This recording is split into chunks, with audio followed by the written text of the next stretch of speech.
Hey, Cat, what you doing? Hello, Boostin. How's it going? Yeah.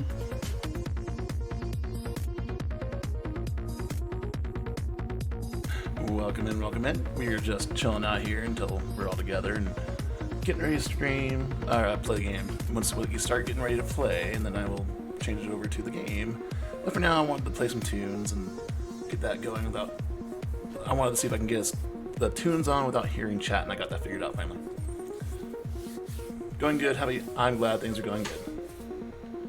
Yeah, with me. I am just super busy all the time. It is so stupid.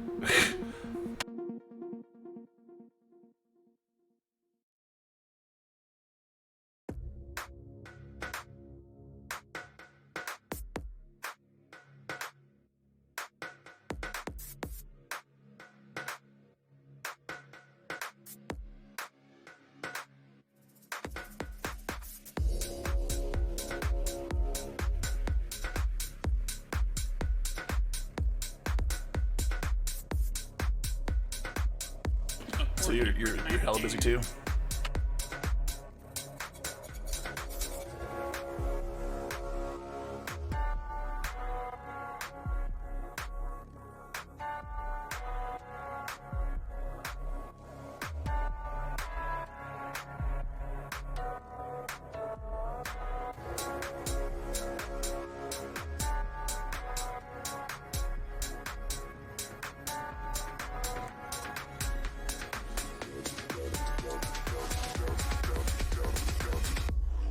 Down to the underground.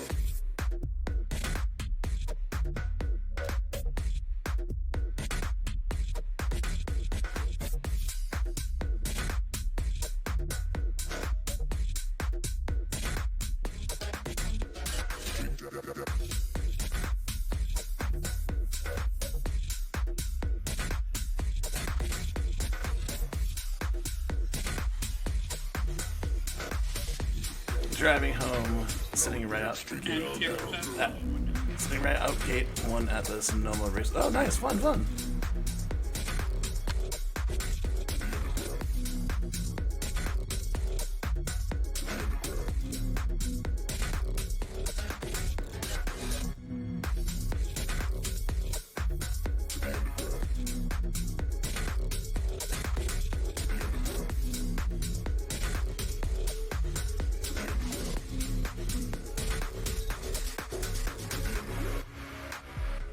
Oh, cool. Cool, I'm glad. Will investigate. Oh, I'm paralegal? Awesome.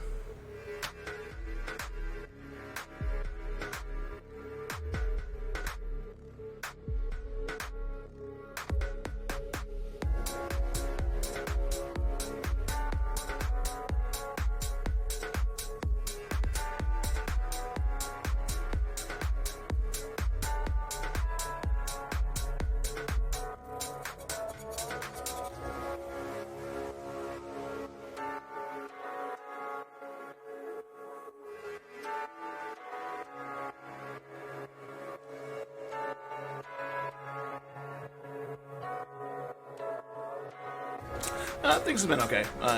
We're going through stuff, things, but we're going to figure it out. It's been pretty stressful, but we'll get it handled.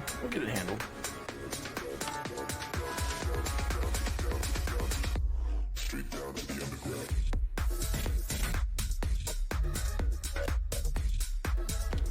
Ah, appreciate that. Yeah, I mean, we do this Thursday and Sunday night D&D streams. Tomorrow night I'll be on Namrus's stream playing a new kid named Wormy for a one-shot game of theirs, and that'll be fun. And then Saturday I might try and stream the Blackout Club with Chicken Burrito, which should be fun if we actually do it, because he doesn't like scary games, and I'm used to the Blackout Club by now. Should be fun.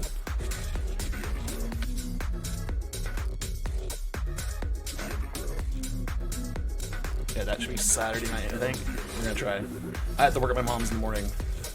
I have to work, actually, in the morning, then go to my mom's and work some more. And then after that, if I'm not exhausted, I'm gonna try and stream with Chicken Burrito.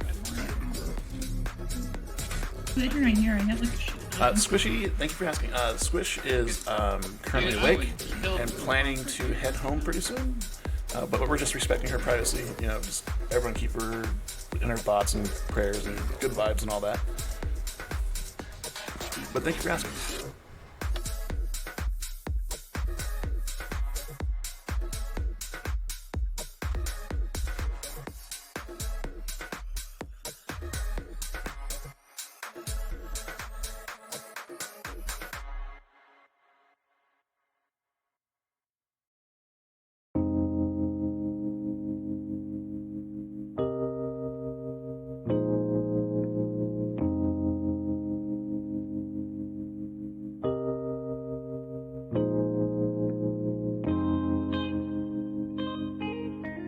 Yeah, we're glad the forward progress. Any progress forward is good progress.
Yeah, thanks for asking about Switch. It's been up and down, and we're just glad forward progress. Yeah, and today is D&D. Pretty excited about that.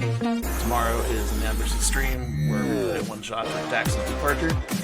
Should definitely check that out if you're into a suspenseful kind of RPG. And then Saturday night, me and Chicken Burrito should be playing with the Blackout Club if things go well. And let's do that. It'll be Chicken Burrito's first time, so we'll get to see some fresh reactions, which I always enjoy. I'm gonna stream him playing the prologue, so we can hear his screams, and then we'll play the missions a little bit, see if we can handle it. I mean, he doesn't like scary games, but he plays them here and there. Like, this was not so scary. It's not like horror, but it's got some jump scares if you're not paying attention. Once you get used to it, though, it's just fun. For me, it's nostalgic. It's the reason I started streaming, really. I mean, I started streaming because of a tool, but that was the game I started streaming on.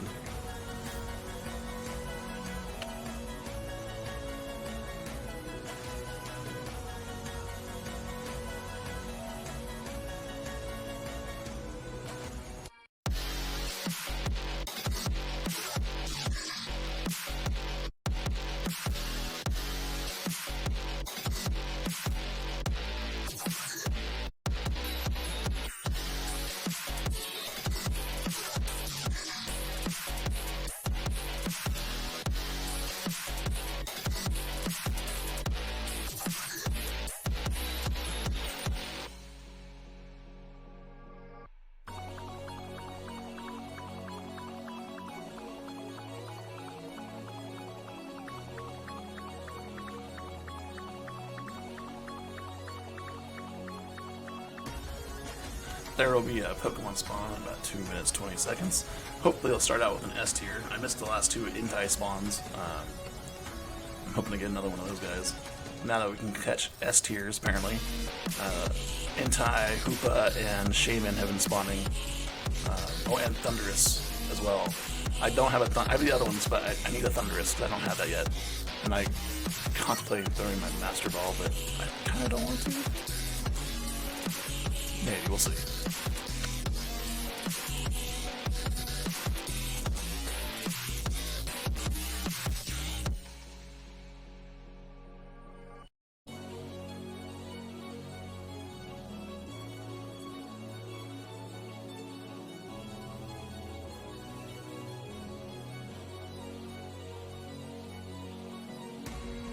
Ooh, I wonder what that new weather condition is going to be.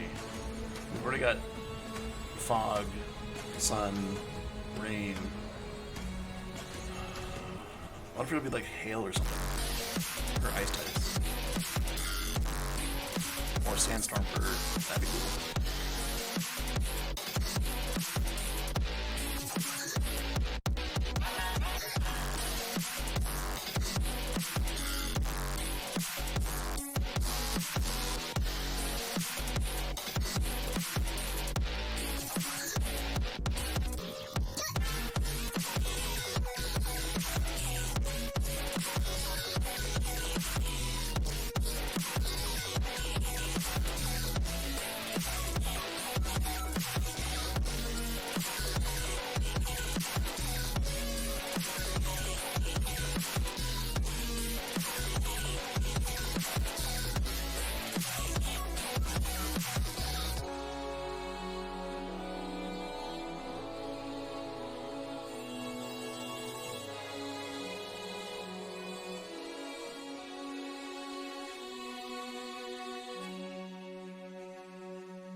It's like a fable, everyone. It's not an S tier, it's a C tier. But, yeah, the Tracer's a C tier. But I don't have it, so Ultra Ball. Great game left.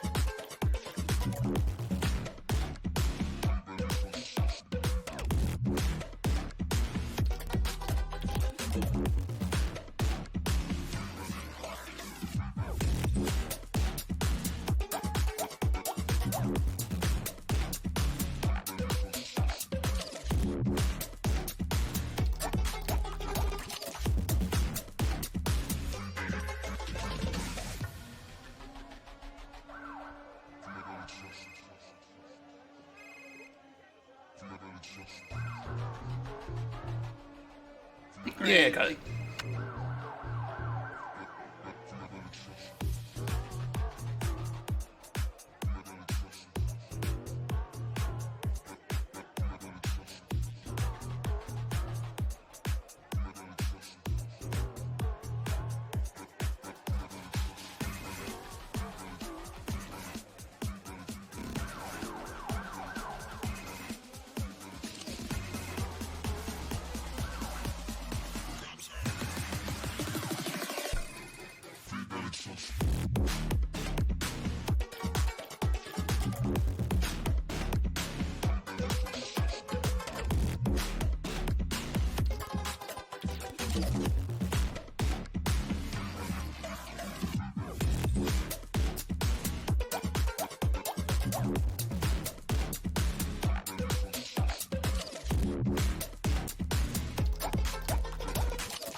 the social Okay, everyone, we're all people, pretty much here. and We're just I collecting never up and understood getting our she typical did it chat out for of the all the way years she did, 'cause that we I usually don't have do. patience for All these the people. I personal don't have patience for information. old people and children.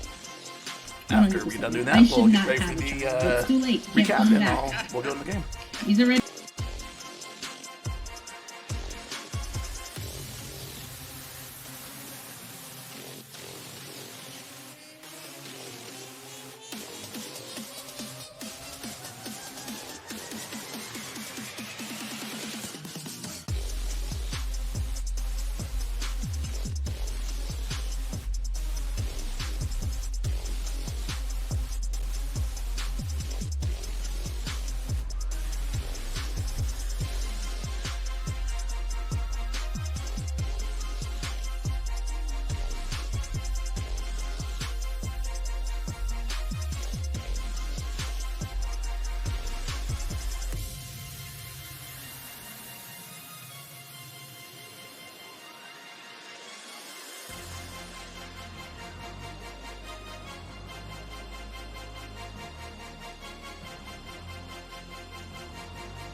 We get this way.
This way.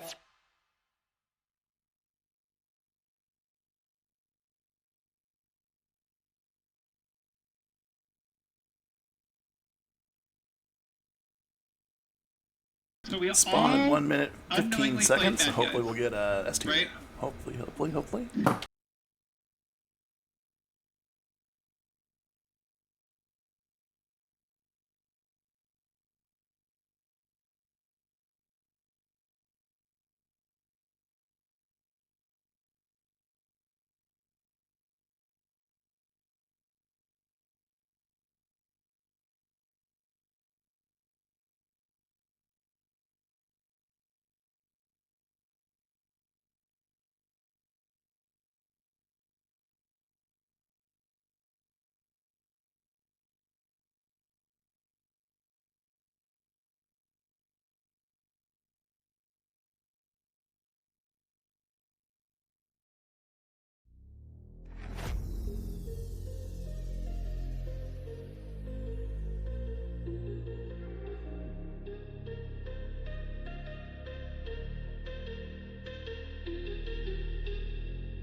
decided to take a little detour to Charis, a druidic community of halflings and newly added dragonborn, where our fighter, Odo, is from. A hero of his people, he was quickly recognized by the rest of his folk there after you guys made your path there. Of course, you do have to sort of wade your way through a horde of weak demon monsters that just kept coming and coming before meeting some of these druid folk of the Lotus Den Woods.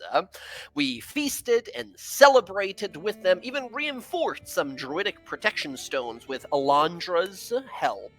We then ventured into the woods that night and discovered the tracks of a strange humanoid. Following those, our friend Morgana seemingly lost her mind all of a sudden and attacked the party before being subdued by a, I should mention again, non-lethal super crit from our Bladesinger, and also I think Ayla's sleep spell at the very end. As she was inspecting her, Ayla kind of looked on up and saw the monster haunting these woods. The overlord of the overgrowth itself. It seemed to be some sort of an elk-headed monstrosity with a strange cursed and divine presence, something that Morgana later identified as a herald of slaughter. A being originally divine that has been cursed and perverted by some strange dark magic. Having had this close experience with it, Morgana felt her living crown grow and strengthen. After this, we return to the village, realizing this foe is too much for us right now, as Odo's quest to become strong enough to defeat it and become the greatest swordsman in the land continues. We rested, slept, feasted a few more times, actually, and left back for Asarius. We did a little crafting on the way, and just now, as we have another, maybe day or so, maybe a little less than that, probably honestly a few hours, if I'm being honest with you, as we approach the City of Beasts, something strange does happen. Yes, friends, as I am a great fan of letting players craft their own fortune, last time we ended it with a little roll. Yeah, the three that Emily rolled. A funky little 3 on the D100 there. I have some dire news. So, as you guys are sort of traveling along, you feel the slowly sort of moving and shifting massive weight of swamp shell underneath you, the tents above protecting you from the dire sunlight blaring down onto you. You feel some sweat pouring down the edges of your forehead and brow as you've sort of gotten used to the sounds of the wasteland here. Quiet with rare few screeches and distant cawings of vulture-like beasts and monsters out there. As you guys are sort of traveling along, can I have everyone please make a perception roll?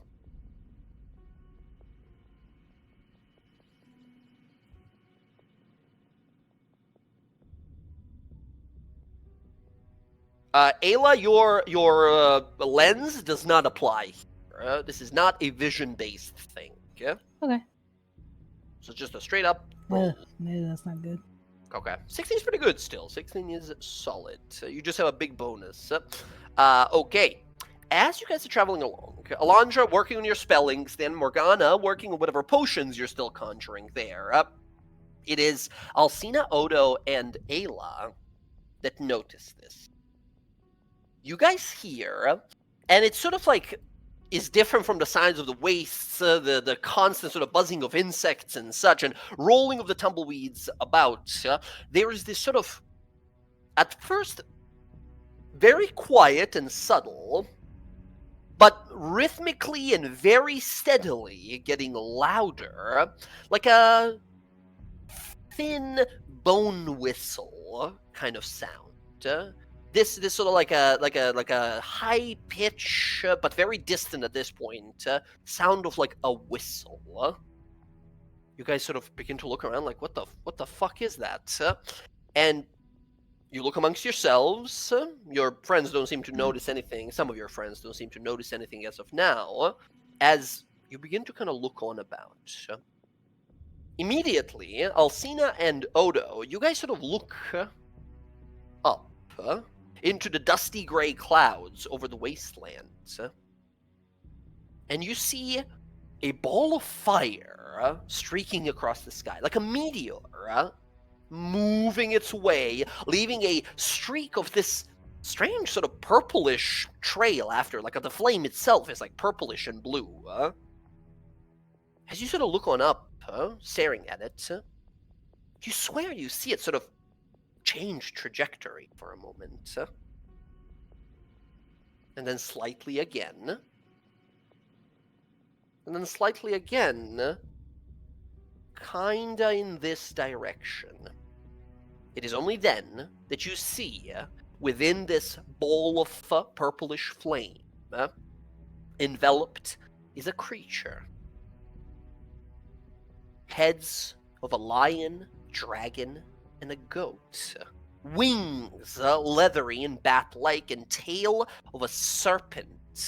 Quite literally, tail that becomes a serpent, head and all. You see dark, thick fur, and the sound, that whistling sound, seems to be from some sort of a magical barrier or aura around it, burning away as it moves at such incredible speed. It's creating this sound. Immediately, all of you look up and realize you've heard about this monster before. This is the creature that all in the wastelands fear. This is the undisputed king of the wasteland, the chimera known as Titan. You guys have seen some of its handiwork before as you pass, some destroyed rubble of caravans and wagons, and hushed and frightened words mention about this monster, and it seems that it is making its way across here, danger close, where it might possibly spot the gigantic, mostly helpless turtle that you guys travel on. At this point, it is maybe like 3/4 of a mile away, but you can definitely see from the distance, and by the fact that you can kind of see its wings from like half a mile away, you're like, oh my god, it's humongous. This is like a dragon-sized chimera. This is gigantic. What do Where we do? are we in terms of like relative? You are a few hours away from entrance to Asarius. That aside, I meant like in relativeness to the river. You are currently, basically, at this point, you've traveled through the river down below. At this point, after, I assumed at least, because from Charis it was like a straight shot. So actually, you guys decided to drop by Yggdrathad. So technically, this is just as you guys are sort of like emerging onto the coast. Odo, you might want to get back in the water. I think we're going to need it. Odo jumps up in the saddle of Old Swampback and alerts everybody by drawing his shield, pulling his sword, pointing at it. I believe that's way worthy, and it looks big. Should we go for it? No, it's the Titan. No, You it's mean- bigger than the turtle. I mean, the thing that they told us was one of the 3 most powerful spellcasters in all of Zorhas. You want to fight? You're casters. All right, so what are we doing? Listen to Alcina! Yeah, get the turtle back over to the water. We can at least hide under the surface. If you can hold your breath. All right. And Odo will try to steer the Swampback towards the water to get under it. Absolutely. You begin to sort of turn the tortoise around. You have some time here as you bring him in. He begins to, you try to communicate to him basically like fully submerge, go fully underwater? Or like, you know, like how much, because if he does, all of the stuff you guys have, like the tents and everything, will get like submerged as well and wet and everything. So, how much time do we have? you guys have a probably better part of like 5 minutes. Oh, would shit. this work for him? Would invisibility work on the swamp shell? Yeah, technically he's a creature. He's a building, but technically he's a creature, right? So you could make him invisible.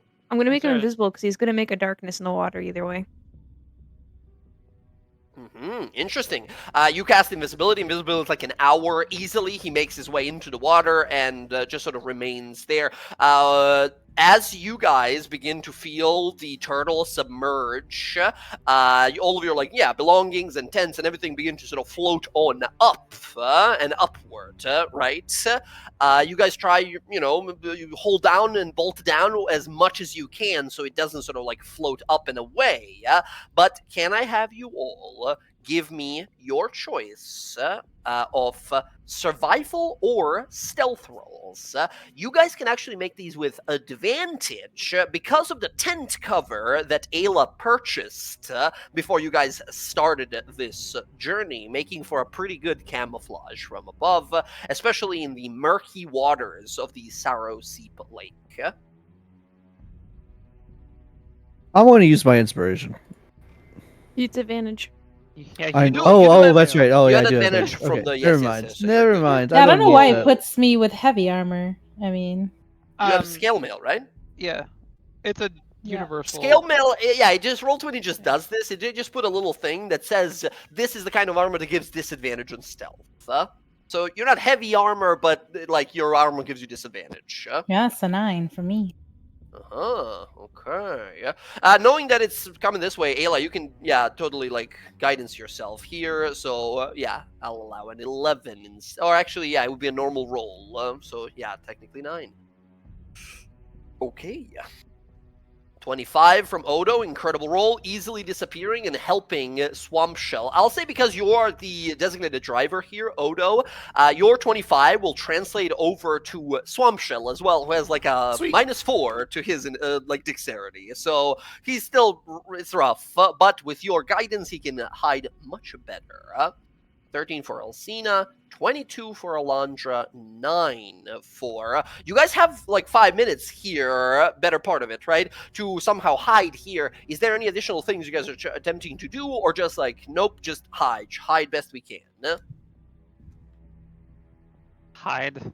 Like, keep Hide. it simple. Gotcha. Okay, excellent. You guys hide. The roll total is an 18. At this point, as you are all basically, just your shoulders and heads above the water with the top of this massive tent, this building-sized tent that Ayla has sort of purchased and set up here, the water has sort of filled the entirety of it, and you guys are swimming at the very top of it, up against the surface of it here, the ceiling, if you will. You all feel that whistling sound intensify, and the air around you, even the water around you, begins to warm to an uncomfortable degree. As you feel this, you see through some of the cuts and the cracks in the top of the tent here. Soaring above is a massive creature. You'd think it to be a dragon, if not for its strange physicality. This chimera has a lion's mane plated in gold, a goat head with magical sparks and sort of sparkling energy between its curved horns, and a hellish symbol that glows atop its head. You see a smoking dragon's head, roaring as sort of dark ash and smoke emerges from its mouth, and a hissing serpent for a tail. You all see, I'll post it in the art Wildemount. You see, this is what this chimera titan looks like as it soars above. A malevolent intelligence in its eyes as it sort of surveys the lands beneath it. There he is. As it soars on through quickly, it looks down and around, but doesn't seem to notice you guys as it continues to go. As it does, can I have Odo make me a animal handling roll here as old Swampshell begins to sort of freak out and kind of move and jitter in panic. He begins to sort of shake. Ooh, 24. You swim on over to the sort of front of his face, his massive head, and you sort of, how do you soothe him here? As you see the giant turtle begin to sort of like, and begin to retrieve and move, and it begins to sort of rattle with the size of it, and the water begins to become displaced from its sort of shivering in fear. Odo will swim to the front of the face of Swanback and, give it like a hug pat, like right in front of his eye, and just pat it and say, bloop, bloop, bloop, bloop. Excellent. He very much so reciprocates here, so like calmly, and deflates a little bit here and draws back most of them into his shell, remaining calm. Titan flies overhead. As he does, there is this strange aftershock sense as a wave of heated wind follows after him.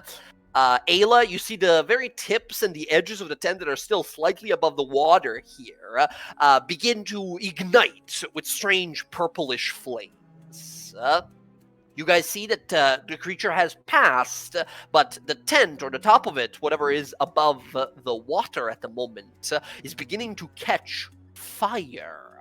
How do we extinguish the fire without making too much noise? Can I subtle spell create water?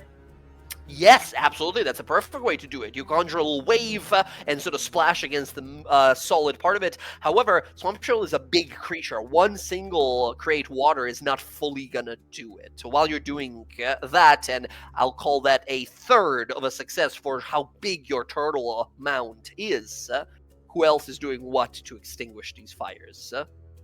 How much of the tent is on fire? A solid 2/3 that are left after Ayla already sort of extinguishes a solid third of it. So like 70 feet across or something. It's not like roaring big fires, but like wisps of flame are starting to catch the tent. Can Odo tell what's going on? Yeah, you guys all kind of look up through above the tent sort of ceiling above you, and yeah, you can kind of see some of the purplish flame beginning to manifest from the overwhelming heat. Can Odo direct Swampback to go a little further down to submerge the stuff? Interesting. Give me, you don't need to give me animal handling here. You rolled some excellent rolls. He will move as best as he can, but not being a very fast creature, he's only able to, such a big creature, only submerge to a point. Odo, he's able to extinguish another third of these flames, and now only a few wisps and sort of licks of fire remain. What else we got? We need one more success or a clever way to deal with the fire before it catches. If it's within like a reachable vantage, like if all of our bedding and everything's down here, I could just take a wet blanket from like the bedding and just throw it up over it. Absolutely. Well, it's burning above you, right? It's sort of like the ceiling of the tent above you. But absolutely, that's a pretty good idea. And you are a very athletic swimmer. Why don't you give me an athletics roll to see how much surface you can sort of cover before it sort of starts to seriously catch flames. Okay. 19. 19 is absolutely good enough. You're able to sort of grab some of your already sort of wet cloth and bedrolls and such and throw them over here, swimming from one end to the other, extinguishing what is necessary as the tent is safe.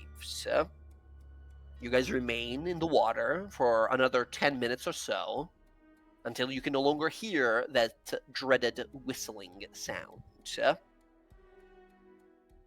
You slowly direct Swampshell out of the water, and as he sort of comes on out, and you guys reset up the tent properly and begin to dry your belongings, You look across the wasteland, and you can tell that some of the cacti and sort of the rolling tumbleweeds and such nearby have been sort of burned to a crisp from this creature just sort of soaring nearby. You all sigh in relief and look around, realize like, whew, close one, but not today. Not You guys have today, heard a bunch. Satan. Yeah. You guys have heard, I mean, jokes aside, look at that goat head. Yeah, absolutely. As you guys sort of look on about, you realize better move out of here before anything else happens. Swamp Shell begins to move.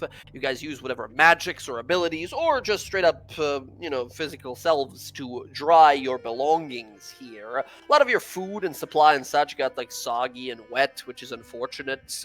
But your giant turtle friend is perfectly preserved and safe because you guys managed to react in time.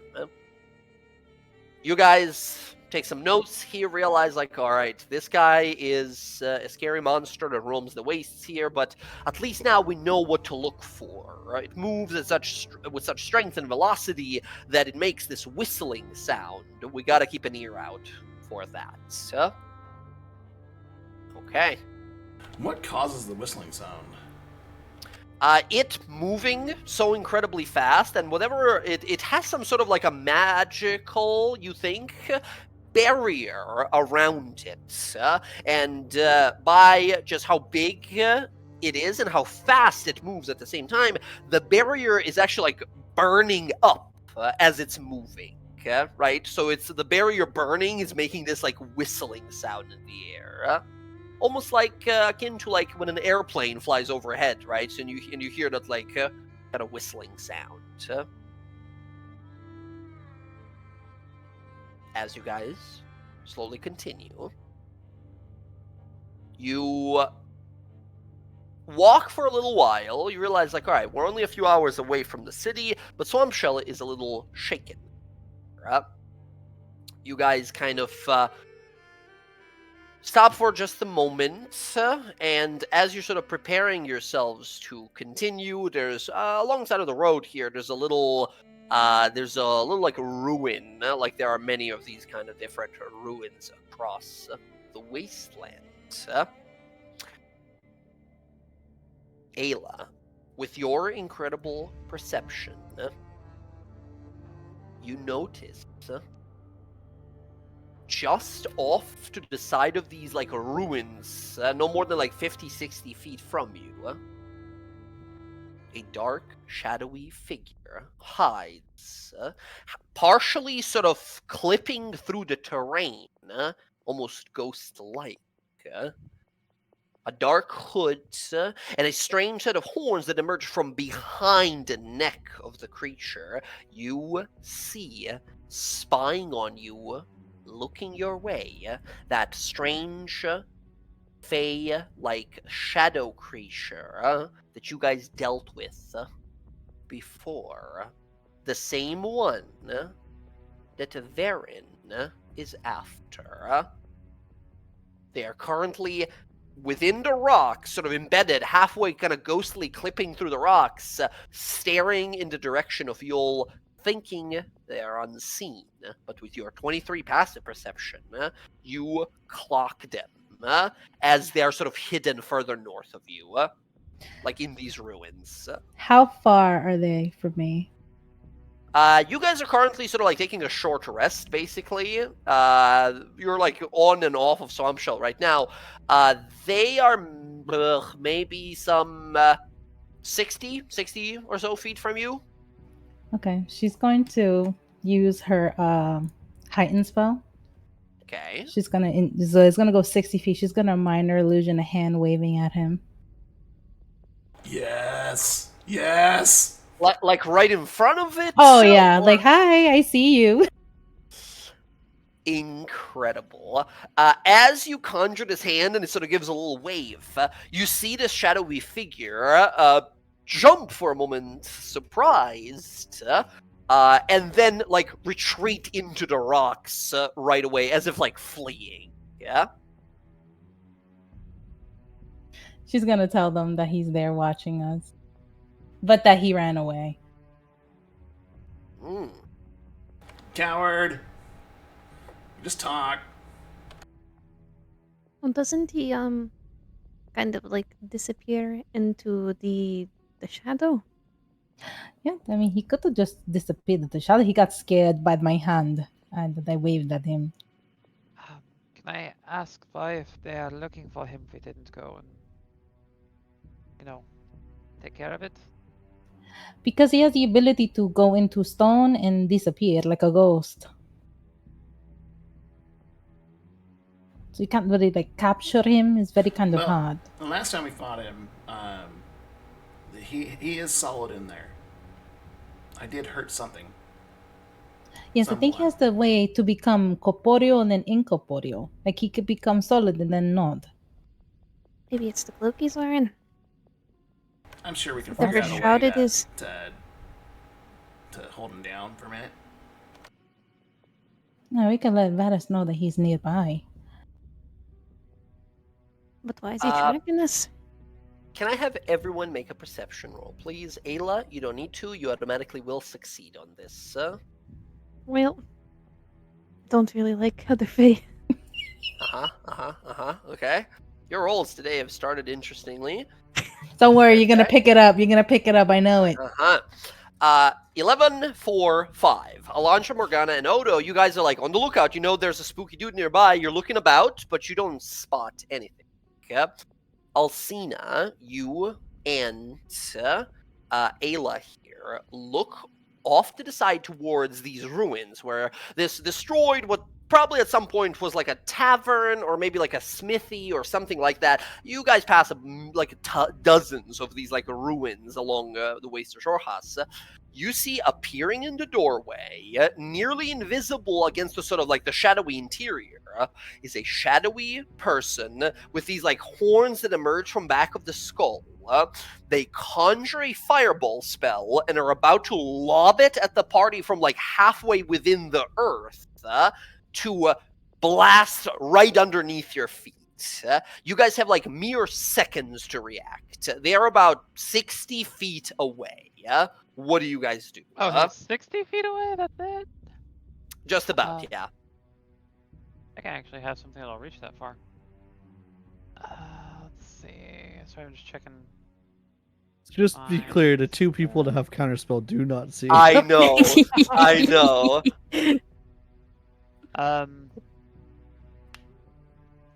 How long do we have to react to that? Now, right now. Like, there's a fireball coming your way, right? Okay. I'm gonna grab Alondra by like whatever she's doing, by like the scruff, and haul her around so that she's in front of me. Point a hand straight out and be like, "If I was you, I would stop that right now." Alondra, I will allow a reroll on the perception here to see if you notice this person right before, as the spell is like careening towards the party. I am not very perceptive. Let's see. 11. You point her in a direction, but I mean, we see what sort of like Alcina sees, and it is this sort of like silhouette of this pretty like extremely well hidden individual, right? And like Alondra, you look on out like what, where, and you're like trying to aim with your spell, like what are you talking about? As you hear another similar whistling sound as a fireball spell comes at the party here. I'm going to move you guys onto a little map here. I'll ask you to reposition yourself as it seems that what could have been a deadly ambush instead will be an initiative roll here. You guys are on this location. I've just sort of put you guys there. This is like along the side of the road where you guys are pausing for a moment. And you see emerging over here from within the ground and shooting a spell out to you is that figure you've seen before. Son of a bitch. Can I have everyone roll initiative? Those of you... Oh, yeah, sorry. I think that from the last time we did this, because I only had one level 1 spell slot left. I should have had all, right? Because we took days. Yeah. Oh, yeah. It's okay. been almost 10 days of you guys traveling. Only thing that so has happened today, and it was like a few hours ago, Chimera flew by, and you guys all hit. So that was today, and that's it. Okay, so let me remove that one. Okay, because I want to make sure. Because I was like, why do I not have any spell slots? We didn't do any combat for a couple of days in travel. Yeah.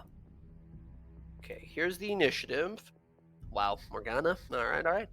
You know, Morgana, you get advantage. Roll again. Oh shit, Morgana gets advantage. Yay. Kata, yes, let me put you. Yay! Thank you.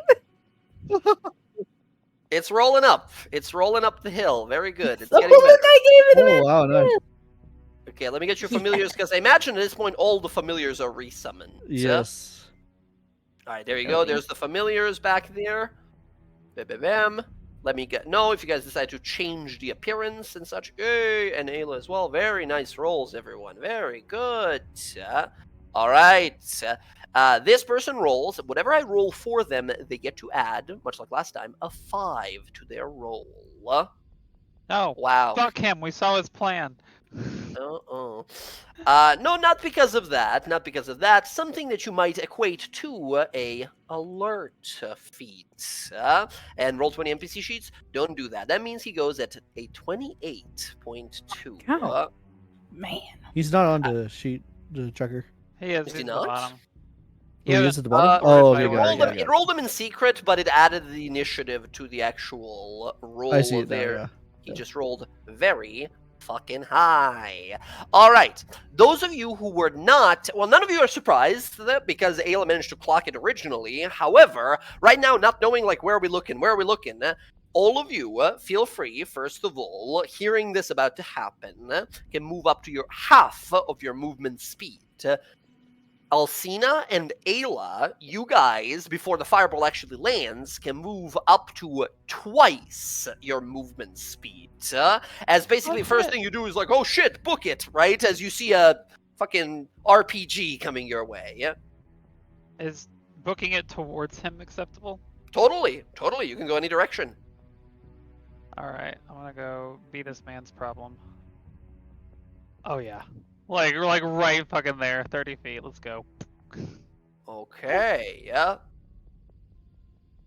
She's gonna just Excellent. move 30 feet. Because hold on, I want to make sure I'm in enough. Alcina, cool. as soon as you move past that location, what our poor Alondra doesn't see, Oh no! perched on the inside of this tower where Alondra is a weird-looking, horrifying, demonic monster. Oh my gosh. You see this four-armed, silk-like web silk fur along its back and like two massive muscly arms and two like atrophied fetal arms, and it's upside down like a spider perched on the inside of this tower. As Alcina, you make your way over here, seeing it now. This tower goes up about 20 feet. This thing is like 10 feet up in the inside of the tower, hidden. Alon just Oh. giving you a thumbs up, like Shit. smiling. Like, no. Ayla? Can I see that? Can I like just point Yeah, up yeah, for yeah. Alondra? Like, We're like, not- As you point, like, wait. Ayla, you hear a sound nearby, and you see a hand come out of this well over here as another and another and another hand begins to come on out as their ambush is ruined. Because once again, once you guys are very perceptive. Natural one for the weird four-armed demon man. Okay, very good. Very much so the extremes. That one, we'll call him red. That one next to Alondra, we'll call him blue. He goes just slightly before his friend. Okay. Oh, wow. He goes slightly before Alcina as well. He has a 4.15 to Alcina's 4.14. As Alcina, you spin around and you two see this creature like climbing out of the well here.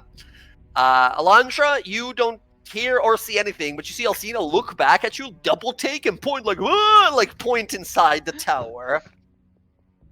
Okay. First thing that happens is, unfortunately, because of the initiative, this strange shadow will get to cast its fireball to completion. Initiative starts now.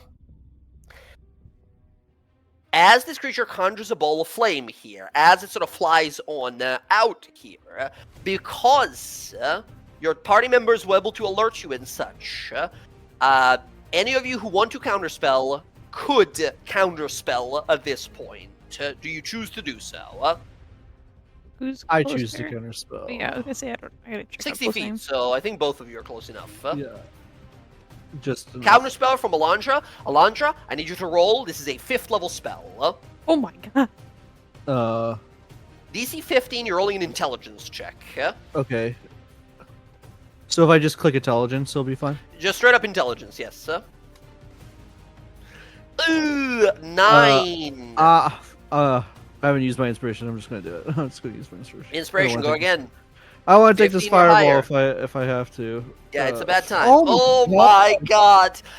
No, Alondra, you throw your spell out. The fireball burns through the counter spell and continues careening towards you, Barnabas, Morgana, Odo, and Ayla as well in the radius there. I'm gonna need all of you in there to give me a dexterity saving throw. As a radius, something like a little higher, a little like this, will explode there, hitting all of you. Barnabas will say it's just out of it. I'm gonna use my reaction too. Ooh, I'm absorb gonna- elements. Okay. Dexterity. You will be reducing the damage, whatever it is. Oh my god. Morgana, okay, that is a success, so you will be taking a quarter of the damage. Alondra, that is a failure, unfortunately. Odo, that is a success. I will remind you, because of your shield master, it could be an absolute success. Let's piss this guy off. I'm gonna use my reaction. Excellent. You will take no damage from this because of your shield master. Odo here. waves through it. Hello. Hell yes. I'm gonna most likely use- dead, FYI. Yeah, I'm gonna use my inspiration because I can't go down. Okay, yeah. The DC's 15 for Yeah. his spells. That is very unfortunate. Here is a 5th level fireball that does half damage to Morgana. Sorry, quarter damage to Morgana. Everyone else will take full damage except for Odo, who will take, because of his shield master, no damage. 5th level fireball, blam. Yeah, dead. 41 points of damage. I'm going to reaction. I'm going to protect Alondra as best I can here. Oh, okay. Yeah, I'm going to use the what was it? My fucking protective feet. Never mind. You're not within. Yep. Sorry, you're just outside the range. I can get her. I can get her on my turn. Okay. A ball of flame careens forward. Shadowy wisps of black energy engulf it, and as it hits here, you guys see it hit, stop for a moment, begins to whirl into a vortex, collapse in on itself, and this sort of shattering blast wave explodes in all directions. Odo, I have some bad news there. I think Kada is gone. I don't think there's a world in which Kada survives that. Let's see.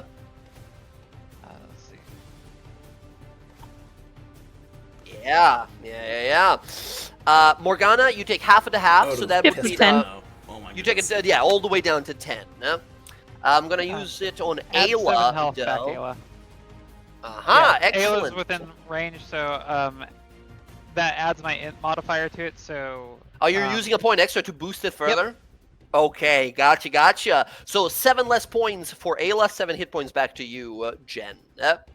Alondra, you realize, like, what's going on? And then boom, explosion as you're thrown against this wall here. As Barnabas lands there trying to, like he's jumping on your chest, trying to, resuscitate you, but he can't do anything. He's a little colorful bird.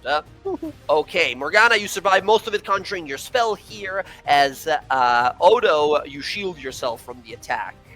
Morgana, it is now your turn. Alondra just instantly went down. Also, Alondra, it's been a few days. I'll leave it up to you what season you want to be. Oh, I'm winter. Right. That's what I put here.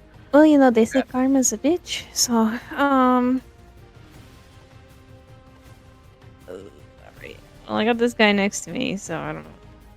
You don't see that guy, just for Oh, I don't reference. You see just him? saw Oh, Alcina turn around and be like, there.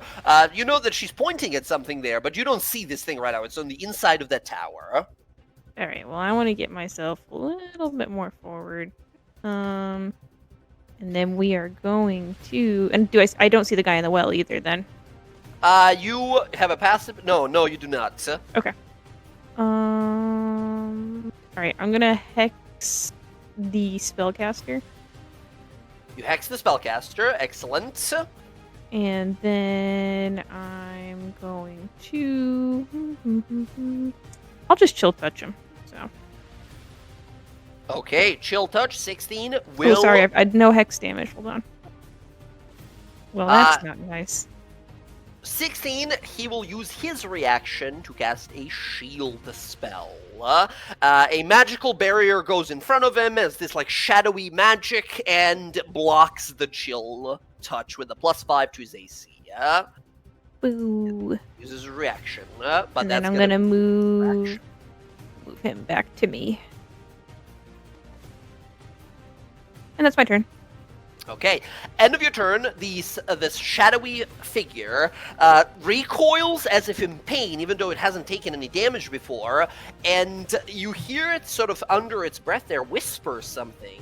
Alcina, you're very close, but I don't think you speak the Sylvan language, do you? Haha, joke's on you, Jay. I understand exactly not that language. Dang, I do, but I don't think I'm Gotcha. close enough. Ayla, you are very perceptive here. You hear it mumble something about, it says something about, like, no, not her, you promised, and then it snaps its head again, and you see this big smile come across it, and it mumbles something again, as it continues to sort of look back to you all with this mad grin on its face. Morgana, that was your turn. Ayla, we go to you. Okay, so I am going to distance spell a cure wounds on Elandra, level 3 cure wounds. It says that if it's a touch spell, I could use 1 sorcery point to make it 30 feet. And she's 30 feet. Totally. Okay, so I'm gonna give her a cure wounds. Cure wounds from all the way over there. Very cool. Go right ahead. 16 HP. 16 HP to Alondra. Alondra, you It's like half my HP. Exactly. Wizard life. All right. Excellent. Alondra, you shoot up immediately. You look over, you see Ayla sort of holding her hand out. A very powerful healing spell from how far she is.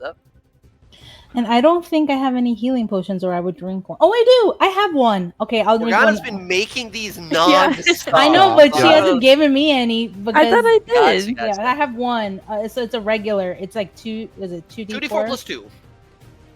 Oh, I have 5 of them. You should have told me. All right. Alright, so that's 6 hit points, not too bad.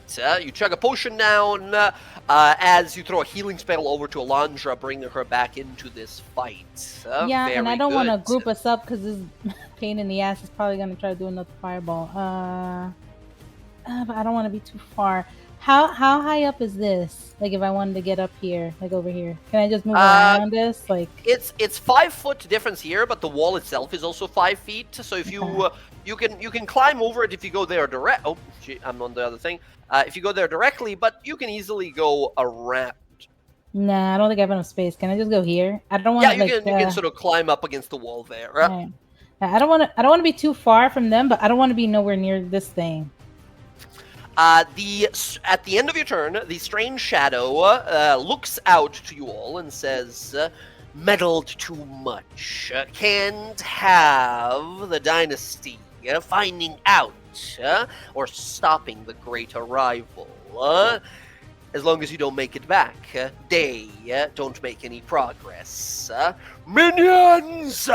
As it calls out, the ground around you begins to shake and shudder, and grass and the field around you begins to animate into a army of plant-blighted monsters. You guys see all of these creatures begin to rise, these plant-made sort of monstrous men that begin to sort of rise, made out of sort of like fern and different pieces of like spiked wood, that begin to sort of rise from the ground.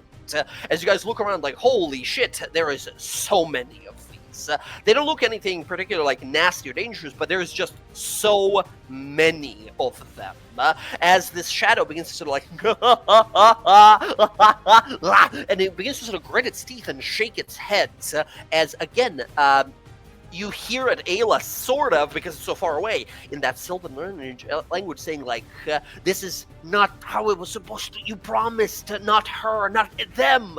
And then the head sort of snaps to the side and says, shut up already, as he continues to sort of madly look around the battlefield. Ayla, that's the end of your turn. Odo, you just put your shield up, a fireball hits you directly in the shield, wrapped around you, your shield mastery protecting you. You look around, your friends took some serious impact. Alondra's better now. She died, but she's better now. Morgana's next to you, Ayla's next to you. However, Kada is gone. And Odo's upset over that. Yeah. But he knows that Alondra's back up, and he knows she's a capable fighter.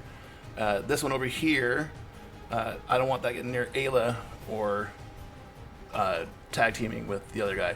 So Odo's going to use his boots to jump up. Okay. Double jump over the wall easily. Where does seeing her run? Okay. And then, how much move is that?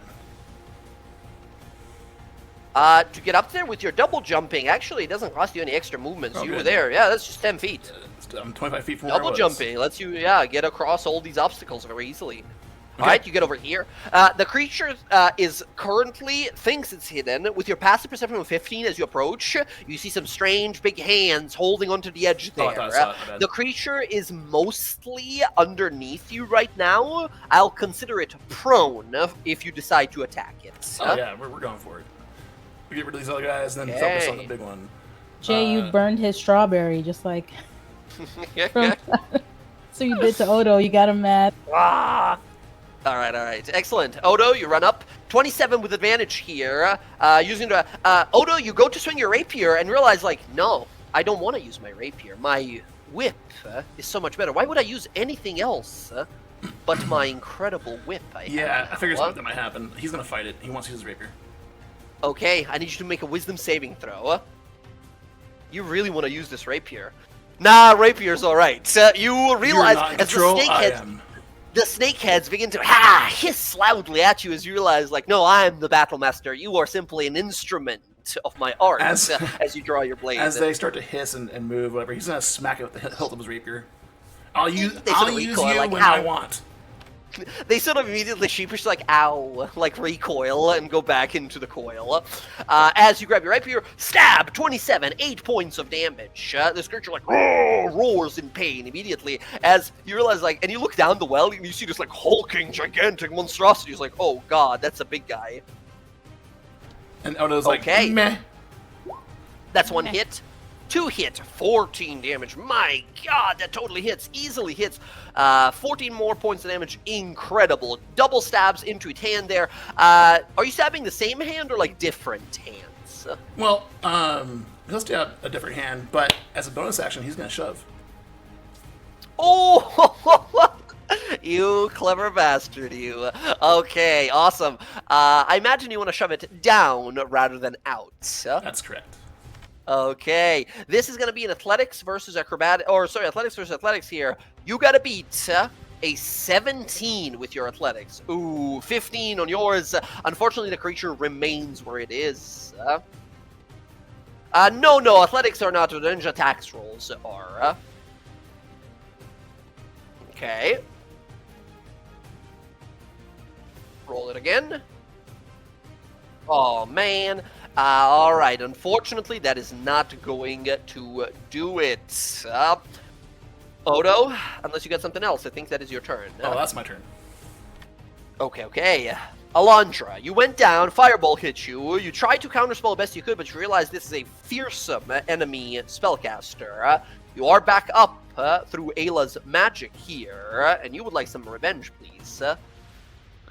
So, what do I see right now? Do I see these plant guys? Yeah, absolutely. You see this shadowy, strange shadow, this fellow, that's cackling madly looking around the battlefield. His head sort of swiveling. Rising from the ground as he calls upon his minions are these blighted vine creatures. Both Alondra and Morgana would know what these creatures are. These are quite literally called blights. They are often seen in the Feywild, especially in the Winter Court, the Unseelie Court of the Feywild. They are dangerous creatures often used as minions by the Unseelie Court of the Fey. They are sort of soulless, evil husks of plant monsters that rise and do the bidding of their dark masters. Additionally, currently, you look on over and you see the Odo stabbing something you don't see. Only when he actually hits it, you hear it like roar in pain, and you see that there's a monster there. You are currently not aware of another hulking monster right across from you. On the other side. Do I of this see these wall. guys? Yes, you definitely see all those guys.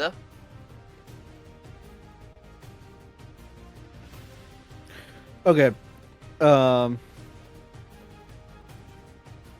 Just seeing here. Yeah.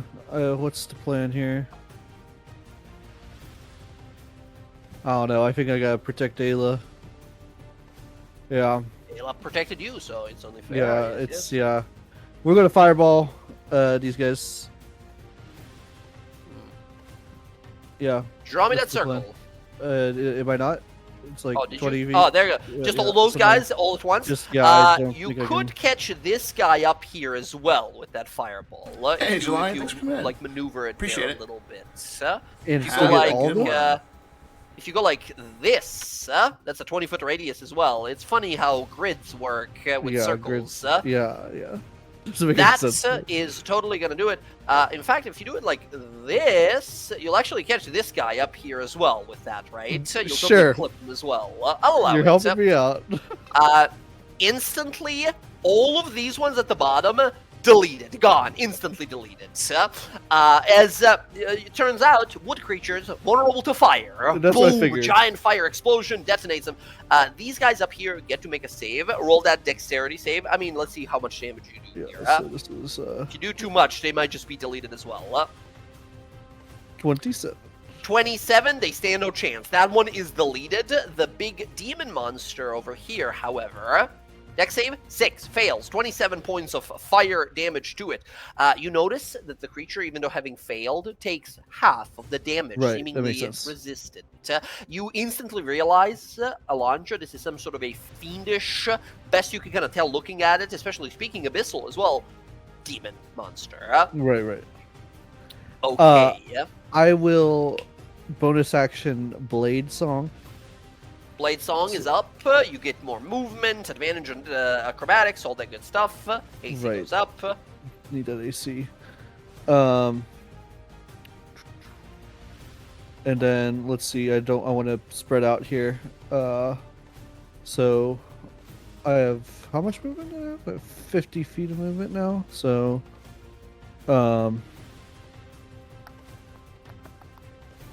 You are fully unaware there's a guy there. You just see 4 like blights over here staring at you. Right. Alcina squaring up with this spellcaster over there. You see this big 4-armed monster climbing out of a well. That's all you know right now. yeah, I think I want to try to like get over to like this tree. Okay, gotcha. And then Barnabas will fly after me with his 60 feet. Excellent. Like you're trying to climb onto the tree? Sure. It's like a 20 feet up tree, yeah? Well, yeah. You can give me acrobatics with disadvantage to like wall run all the way up, or athletics roll. So don't I get like advantage on acrobatics or something? You have Oh, advantage during on light zone. acrobatics. Yeah, too. absolutely. So normal roll instead. Okay. As you go to sprint up the tree. Ha. You still have Nice. that much movement? Holy crap. Yeah. Zoom up the tree. You are 20 feet up, perched there, singing and dancing along. Yeah. Blade singers. All right, Alondra. I believe that is going to be your turn. That is my turn. Alondra, you at the end of your turn, you spin your head just as a ball of lightning followed by a ball of fire streaks from further northeast of here. The orbs of flame each travel past you and hit these 2 over here, injuring them but not killing them. As you look off to the side, but you don't see what it is. All of you guys see 2 balls of energy of like lightning and fire come from afar and hit these creatures. You look We over hear that the way. distance, I'm a champion! Yeah, I know. That's what I was thinking too. As that happens, we go to these creatures. Morgana, unfortunately, this works out to your disadvantage here as you look Yeah. over and get distracted for a moment. You hear impacts against stone, and climbing onto the 20-foot tower is this hulking monstrosity. Looking up at it and all of you being able to now see it, can I have all of you guys here make a religion or history rolls as you stare on up to, like, what the hell is Wow. that? Back to the rolls. Morgana, what the hell is that? Oh, the... Alondra, you know that guy. You met that guy. Oh, no. Exactly. Okay, let's see. Jesus, how do you have a Ayla. plus 10 in religion? You're not even a fucking cleric. Yeah, with That- religion is an intelligence-based Just skill, with and intelligence-based, it's proficiency, and also she has the hat that gives Hat, you like exactly. a plus bonus to int rolls. Yeah. So a lot of bonuses in there. All right, so most of you here are unaware of what this is. Alcina, you've heard of these creatures but never encountered one. This is a demon, something called a Dragoloth. They are very powerful and very dangerous, very deadly. Looking at these things, Alondra, you recognize exactly this to be a Dragoloth with your research previously into servants of Lolth. You have learned that sometimes unwilling male participants in Drow society that serve Lolth are sacrificed to become extremely powerful, demon-possessed monsters, shedding away all of their humanity to become these hulking abomination. These are like the mindless bruisers, physically super, super powerful. These are really bad news. You guys, you think that, like, we as a group can probably take 1. 2, that'd be a gamble.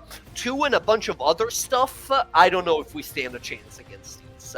You watch as it climbs the 20-foot tower and leaps fully down onto Morgana. Morgana, you look up as a shadow covers the space above you. The creature comes on down and makes 3 total attacks against you. Morgana, it comes down with a claw against you. That's a 22. Oh. You take 13 points of damage from that one. Second claw is a 22. You take 12 points of damage from that one. And as it lands down, it jumps for a thing. It takes, hits the ground, takes 14 damage itself. Makes a dex save. 10! Before it has a chance to make its last attack, it falls prone from failing the dex save. You look up, it slams into you with both of its claws, sort of like coming on down, but then its knees buckle underneath it, and it falls face first. It has not enough movement to stand up. With its last attempt, with disadvantage because it's now on the ground, it makes its third and final bite attack against you, Morgana. That's a 12 with disadvantage. Can I wait? Because I think I have that silvery barbs once per day. Oh, okay. You want to try and use it on one of the 22s? Yes, I will use it. Okay, here is the reroll on one of the claws. 11, nice. Miss.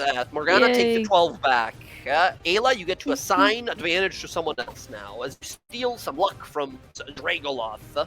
I'm gonna give it to Alcina so she can fuck that guy up. Alcina, advantage on your next d20 roll. Okay. Very good. That is the first Dragoloth. Alcina, it is now your turn. You sprint all the way to this creature as it summons all these minions around it. Alright, I'm gonna... As I sprint to him, I'm gonna kind of hop up around behind him. So get like right there. And what I'm gonna do is I'm gonna smack him first with the Acro blade. You see the creature sort of smile, look at you. He does have his shield spell still going on, upping his AC a little bit here. And it sort of looks to you and kind of cackles to himself like, come on, show me what you got, come on. 22? 22, even with the shield, will hit. 8 All right. points of damage. He's gonna take 8 points of damage from the Acheron Blade. To activate its ability, I'm gonna give him disadvantage on his next saving. Ooh, excellent. There's no saving throw against it. It just happens. He Yeah. is marked by the Dark Blade. So he's marked by the Dark Blade. I am now going to switch to voltage. Hopefully, no whammies. I'm gonna add a psi point to it, and I'm going to spin the martial die for a pushing attack. Ooh, okay, awesome. He will be weakened against it, so very good to go for that attack roll. Drop that in there. Don't be bad. That is a 16. I'm gonna re-roll it with my 16 would miss, inspiration. but yeah, go ahead. Ah! 10. Okay, first attack hits with Acheron Blade. The voltage streaks in, and the creature like screams in your face loudly. Its jaw sort of dislodges as it cackles. There is definitely this like weird insanity factor to it. You have a bonus swing action is a still. 24. That's your bonus action swing, right? The last one? Yeah. Okay, gotcha. Second bonus action here. Bam! That totally hits. That is 6 and then 1 extra. Okay. So and on this one, pushing. I will hit him with the pushing attack on this, so that's going to be an extra d6 on the damage. Okay. He now has to make a Strength? DC 15 strength check or be knocked backwards 15 feet. I believe it's a strength save. But yes. Here it is. Yeah. That's a 25. That is Good going to God, be a how much- success. He's a caster with a +10 on a strength save? What the shit? Something very odd. As you stab into him and try to push him back, he does take the extra 3 there. And you said Psionic Strike or no? I'll get him on the next one. Okay, yeah. So that one's Very down. well. Cut that straight. Action surge, by the way. Action Surge. Here we go again. Here we go. So this one will be, that's a 14. 14, not so much. The 23. This will be the Ooh, psionic easily hits. strike on that. So he Let's gets... go. Max lightning damage as well. Very good. Yeah, where is that? Yep, psionic strike. 16, Extra 5. 21 points of damage on that one. Incredible. You go into a flurry of spinning sort of attacks, stabbing, I've moving, still got dodging, one more flashing. swing. I don't think you do. Oh wait, no, I don't. 1, 2, 3, 4, Yep. 5. Yep, yeah, that's yeah. all. Yep, that's all of them. Okay, you go into a flurry of strikes, landing these lightning blows against him. You weaken him for a second. However, yes, you realize as the creature throws out a ball of flame at you, and then physically sort of fights against your power here. This is strange. Alcina, in fact, give me an insight roll. Inside. Not my strongest one, but we'll give it a shot. 10.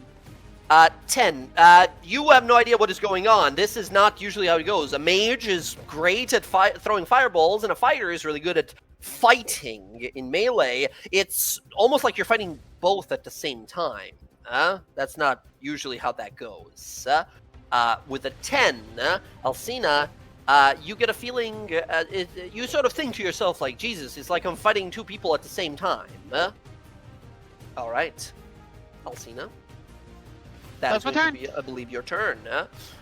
Dragoloth, number 2, drags itself out of the well, jumps on over here. Odo, he raises his claws and tries to bite you. 3 attacks against you, bite and 2 claws. Odo, here's a bite. Odo, that's a 21 against you. I think that's gonna hit no matter what.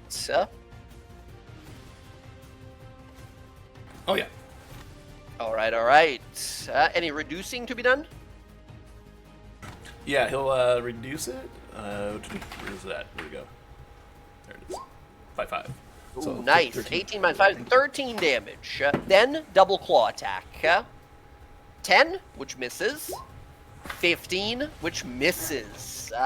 Massive strikes against you, but your shield blocks most of it here. Very good. I was hoping you were going to be worthy. Oh.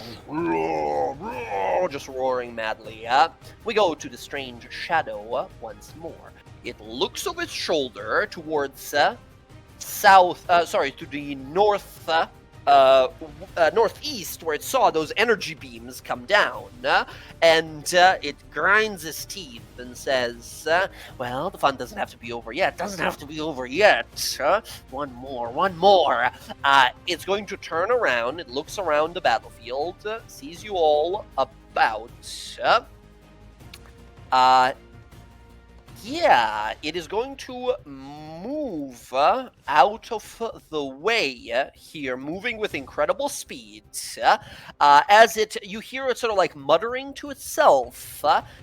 Alondra, as it begins to move, you see as it dances and spins and dances and mutters a song to itself, a blade song. As it rushes all the way over here towards Morgana. Alcina, you get to take an attack of opportunity if you wish. Yeah, we will. I'm gonna check one thing.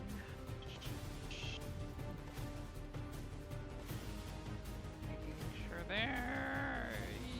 Yep. Alright, here we go. That's just Unlucky. The creature rushes up to Morgana, smiles, and as it says, no running now, stay put. It reaches out with its hand, and you watch as its shadowy claw unfurls, and you see a sort of like a humanoid hand underneath it, as it goes to grab for your throat. Morgana, can I have you make a Constitution saving throw as you're targeted by this spell? Oh, yes. shit. It attempts to do throat rend against you here, preventing you from speaking or even casting magic. How do you defend yourself here, right? We see you just sort of grit your teeth and fight it off, or what happens? No, she knows this is something Faye, so she's like, you will not touch me. And she like kind of like rebuffs a little bit with magic, but like it's not, it's just enough to push them back away from her throat. Excellent. You will take half of this amount. You take 3 points of damage, and you get to retain your ability to talk and spellcast. And then it looks down to this Dragoloth that has fallen onto the ground, and it like starts laughing, cackling at this creature that's like fallen on the ground as it's trying to like stand up. That is its turn as it sort of spins around madly still. You see it sort of like jittering and moving in strange ways. Morgana, it is your turn. You hear it speaking in Sylvan to itself. This one looks familiar. It just looks like the other one. Like the other one. The other one with the arrows. Yes, we know its smell. Your turn. The other one with the arrows. Do you know where Laurent is? It tries to gouge your fucking eyes out. As you're like, okay, never mind, right? As you try to, go ahead and take your turn. So for familiars, do they move immediately after, or can I just command it? Any point on your turn, before, okay, after, cool. during. I'm sending him away. Okay, he's going away. And I'm gonna thunderstep. Also, Zach, can you do me a favor and do the measuring tool again? Your fireball's still chilling over here. Oh, what the heck? Me. Yeah, roll 20. Roll 20 being fine. Did you get rid of it? All good, thank you. Oh, Thunderstep! There you fucking go. Yeah, that's exactly what it was trying to prevent you from doing. Excellent. That is going to be con saves, I believe, to both of the enemies there, right? Yes. Magical text. All right, there we go. Here we go. That is going to be a saving throw for this Dragoloth. 15 just fails. Wait, okay. Oh, never mind. That's good. Okay, gotcha. And for the Strange Shadow, 15 as well. Both just fail, taking 14 points of damage each here. Bam. Bam. Okay, awesome. All right, and then I'm going to follow it up. I forgot. I don't know if you already did, but I needed a con save for your Hex concentration. For the one that was 3 damage? Sorry? I did one earlier. That was 12 or something damage. Yeah, I did. I did it during Alcina's turn, I think. Oh, you got a 16. I see. Okay, gotcha. All good. I was like, I'll pass the 3 Totally damage for the other one. No worries. You think. Yeah, hold on. And then I'm going to spend 2 sorcery points. Or actually, no, I'll spend my prodigy points. for meta Okay. magic, and I'm going to quicken chill touch on the guy again. Hell yes.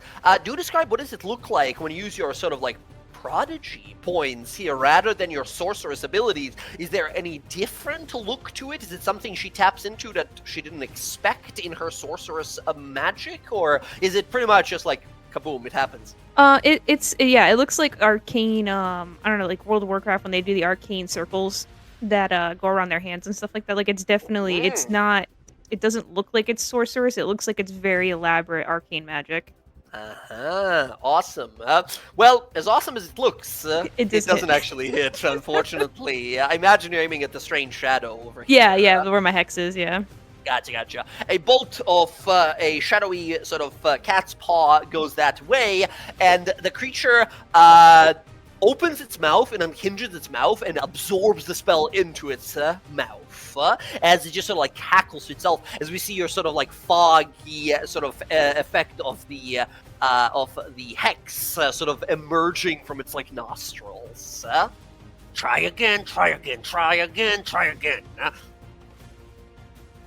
me Okay. a second, and I will.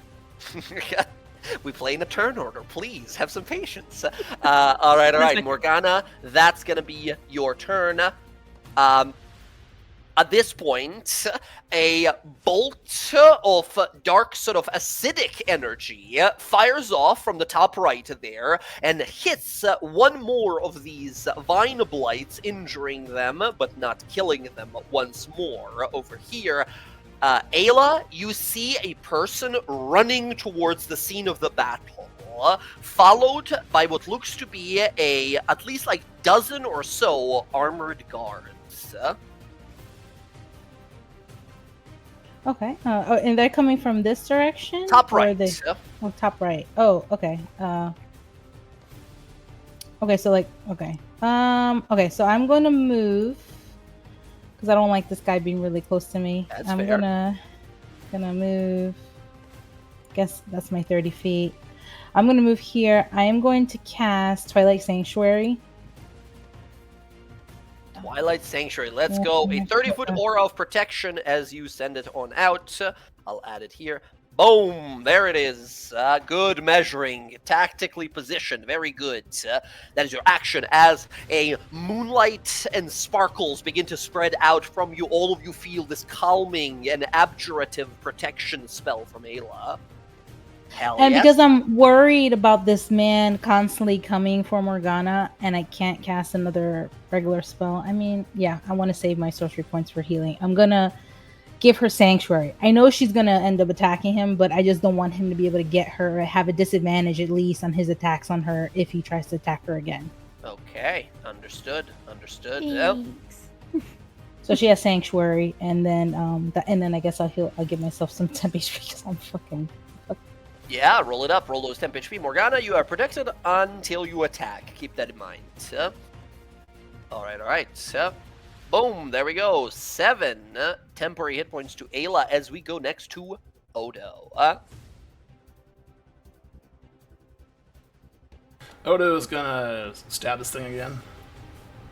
Okay, excellent. Good How plan as hurt always. does it look? Look pretty hurt? It's not bloodied yet, sir. Okay. He's going to attack once, the rapier. I assume that misses. 12, yes, will miss, sir. Alright, and then he will shove. Shove. Okay, make an athletics roll. Here's what you gotta beat. 13. Into the pit, 22. please. Boom, you knock it. Oh, amazing. It falls, stumbles over the edge, roars, falls down. The well is 50 feet down. It takes 12 points of damage, lands prone 50 feet below you. Out of the battle, pretty much, for a while. Okay, perfect. Incredible. I still have my move and my attack. Odo's gonna move. Oh, and she would tell people that soldiers are coming from that direction. She would tell the group. And then he's gonna switch out the rapier for the whip. Ooh, awesome. Is that an Okay, action? the whip comes out. No, it's a free interaction. Once per turn, you're allowed to switch weapons. Okay. He's going Bringing to... out a shield is an action, but I always assume you have your shield out, so... Yeah. He is going to whip the shadow guy down there. Absolutely, you have advantage. He's prone. The small guy. Oh, gotcha. Go right ahead. 23 easily hits. No shielding that one. Nothing you can do there. That is going to be 10 points of damage. I imagine you want to make a con save. Dex save. Dex save? Dex save. For what? For the last shadows? Oh, it's con save. I'm sorry. I thought it was Dex. It's con. Yeah, I think it's so. DC yes, 13 con. Lash of Shadows. There it is, our cool new weapon. DC 13. Do you mind in the description of the weapon adding a little thing that just says DC 13 so we know easily for the future? But yes, here is your con save. That is a 17, which unfortunately succeeds. He takes half of that damage, so 6 more points of poison damage. Bam, very good. Odo, stab one, shove them, running over. The lash comes out, the heads of the snake coming up and hiss loudly as they each sort of bite into this strange shadow. Action surge. Action surge, okay. We're going to try it again. 11 is not going to hit here. Darn. I really don't like those minions. Uh-huh. We're going to whip the minions. They are a little far right now. I don't know if you can make it to them. Your range on your whip is 10 feet. Oh, it's 10 feet? Yeah. Okay, I'll lash the shadow guy again then. Gotcha. I want to make him blind. Oh, actually, it'd have to technically be slightly closer, but it's fine. You could have moved slightly closer. All right, go again. Keep whipping. 16. Actually misses. Just barely, but just misses. Okay. Once again, Odo, you see this person dance and move and sort of spin out of the way, but their movements are sort of wild and jittery. However, you can't help but see some resemblance between a battle technique you've seen on your friend Alondra, a spellcaster that is this hard to hit. You only know one other. Okay, 16 will miss there. One more attack. I believe that's all my attacks, isn't it? Oh, no, I've moved and attacked. Oh, you're right. 1, 2, 3. Oh, no, you're right. The 11, so then a 16. Yeah, you had 4 attacks total. That's correct. Okay, Odo. As your turn ends there, we hear a roar and a clashing of steel and spells firing on out. As leaping into the fray from north, firing off a lightning bolt spell through all these minions, pretty much destroying all of them, having weakened them previously, leaping and landing down, is a familiar face. Captain Ilivere Olios leaps down with a sort of entourage of soldiers. You see she holds a spell in one hand and a sword in the other and calls out, "Don't worry, we're here. These creatures will not destroy Hope." And she charges into battle as the captain arrives, the battle having taken place just outside of her city here. Odo, you get 4 temporary, I think, there from Ayla. Yes, very good. Ilivere runs on over in towards the battle here. She looks to Ayla, says, "Oh gods, are you well?" Kind of. All right, well, I hope this helps. She's going to run on up to you. Ayla, cast Greater Invisibility on you as you disappear from the battlefield. You see she has a sword in hand. It's a long sword. However, she whips it to the side, and her sword has, like, segments, and it's like a whip sword, right? It has, like, multiple segments to it, and it sort of, like, extends. As she looks on around, and then sees this strange shadow creature, and immediately sort of her focus steals itself as she gets ready to fight. She's much faster than her soldiers here, having arrived with assistance of some magic. You guys get some powerful Eldritch Knighty vibes from her. As Alondra, we now go to you.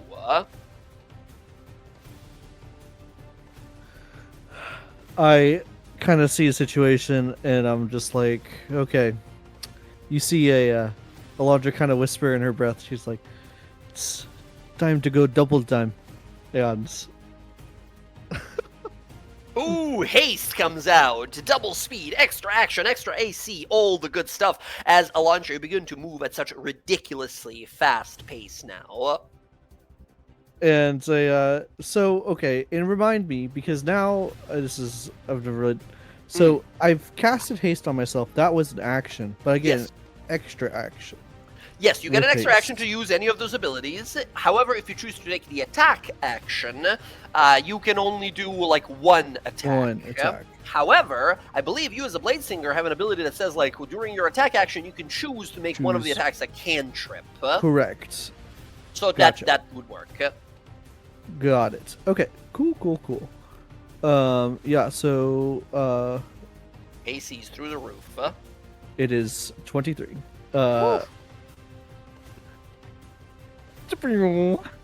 All the way down Uh, down to Shri and down to him over there. Fair enough. Yeah, Barnabas will fly. And so let's see. Okay, what am I gonna do with my bonus actions? Good question. Only thing I imagine is your Eladrin teleport ability, but Yeah. I don't know. Barnabas can give you Yeah. advantage on your one attack you can make. Great. Okay, let's make it a good one. He's not. Is he concentrating on anything? You've not noticed, at least, that he is.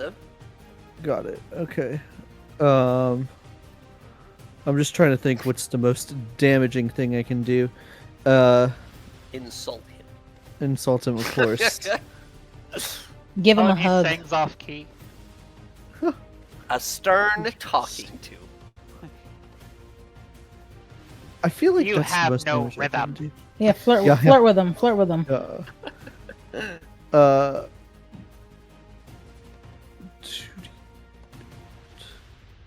Elandra's your so brother. this Just is talk to him. 3. Okay, so I think what I'm actually going to do is, and this is kind of new, is I'm actually going to poison spray. Ooh, interesting. Poison spray, a con save. Oh, wait, you can't do that. Actually, you can't do that. Oh, no, yeah, you can, because it's a cantrip. Totally. Yes. As a part It's of a your attack, you can cantrip. choose to And cast is a it a cantrip con save? instead. I mean, it's poison. I imagine it is. Might be dex it's save, not- but I think it's going to be poison. Is it a bonus Okay, action? yeah. No, it's an action. It's an Yeah. action, but because of haste spell Nice, and nice. his Blade Yeah. Singer abilities, he can actually cast it here. No, do I want to hit him, or do I want to? What's their constitution like? I mean, they're I pretty can't hardy tell you individuals. that. There's only Yeah, one way exactly. to find out. They are not bloody nah. yet. They don't seem close to bloody. They're just they've taken a lot of damage from, especially from Alcina and Odo there, but they're not looking like they're panicked. Let's hit him with a green flame blade then, so we can hit there is the an hit the ally other guy. nearby as well. Yes, very yeah, good. so let's Go hit ahead and make him. that attack roll. You are in Ayla's shadow sphere here. Oh no, that's Shadow Flame. Yeah, I don't have Shadow Blade up right now, so Gotcha. Go right ahead. next turn, hopefully. Green flame blade. Where are you? There you are. Okay, here we go. 14. 14, even with advantage from Barnabas, is not going to enough. hit. I didn't think so. Okay. Alondra, you swing. You go to swing. You conjure this blade of green fire. You go to stab forward, and for just a moment, you see a mirage of faces.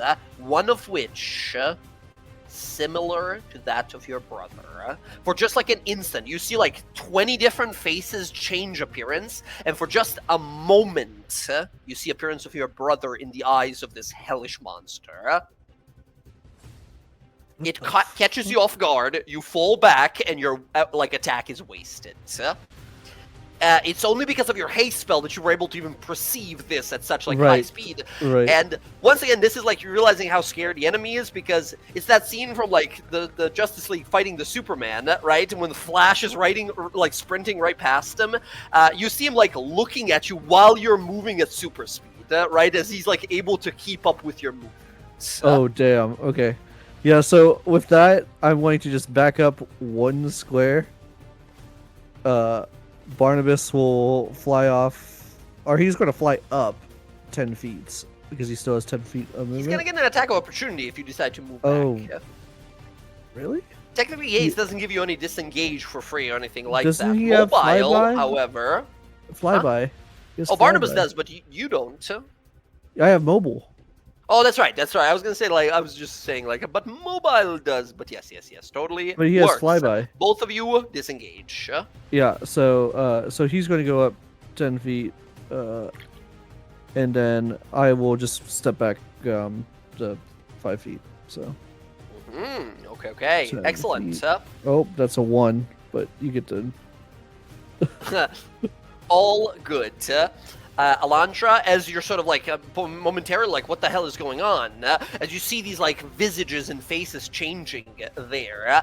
Alondra, that's you. We go to this Dragoloth. It stands back up. Do I get some temp HP? Yes, from Ayla. Ayla, let's give it some temp HP. Sorry. You're good. Little Oh, good. it helps so much. Can That helps. I give some to Captain Olios? Yeah, technically, she ended her turn in your aura if you consider her an ally, absolutely. 8 for her as well. She's now in the blue. She's in the bonus. She's got temp. Very good. The That's cool. How did you do that? Mine doesn't look like that when I put temp. Oh, for NPCs, you see how they all have circles around them to indicate what health they have? Green is healthy, red is unhealthy, and if they have blue around them, it'll make them automatically have this so it basically tells you they have more hit points than their maximum, aka you can see some sort of a magical shield or protection or whatever they have, right? They're all that's cool. It only works for NPCs, but yeah, it's an easy way for you guys to know if enemy has some maybe spells on them or stuff like that. All right, Dragoloth time.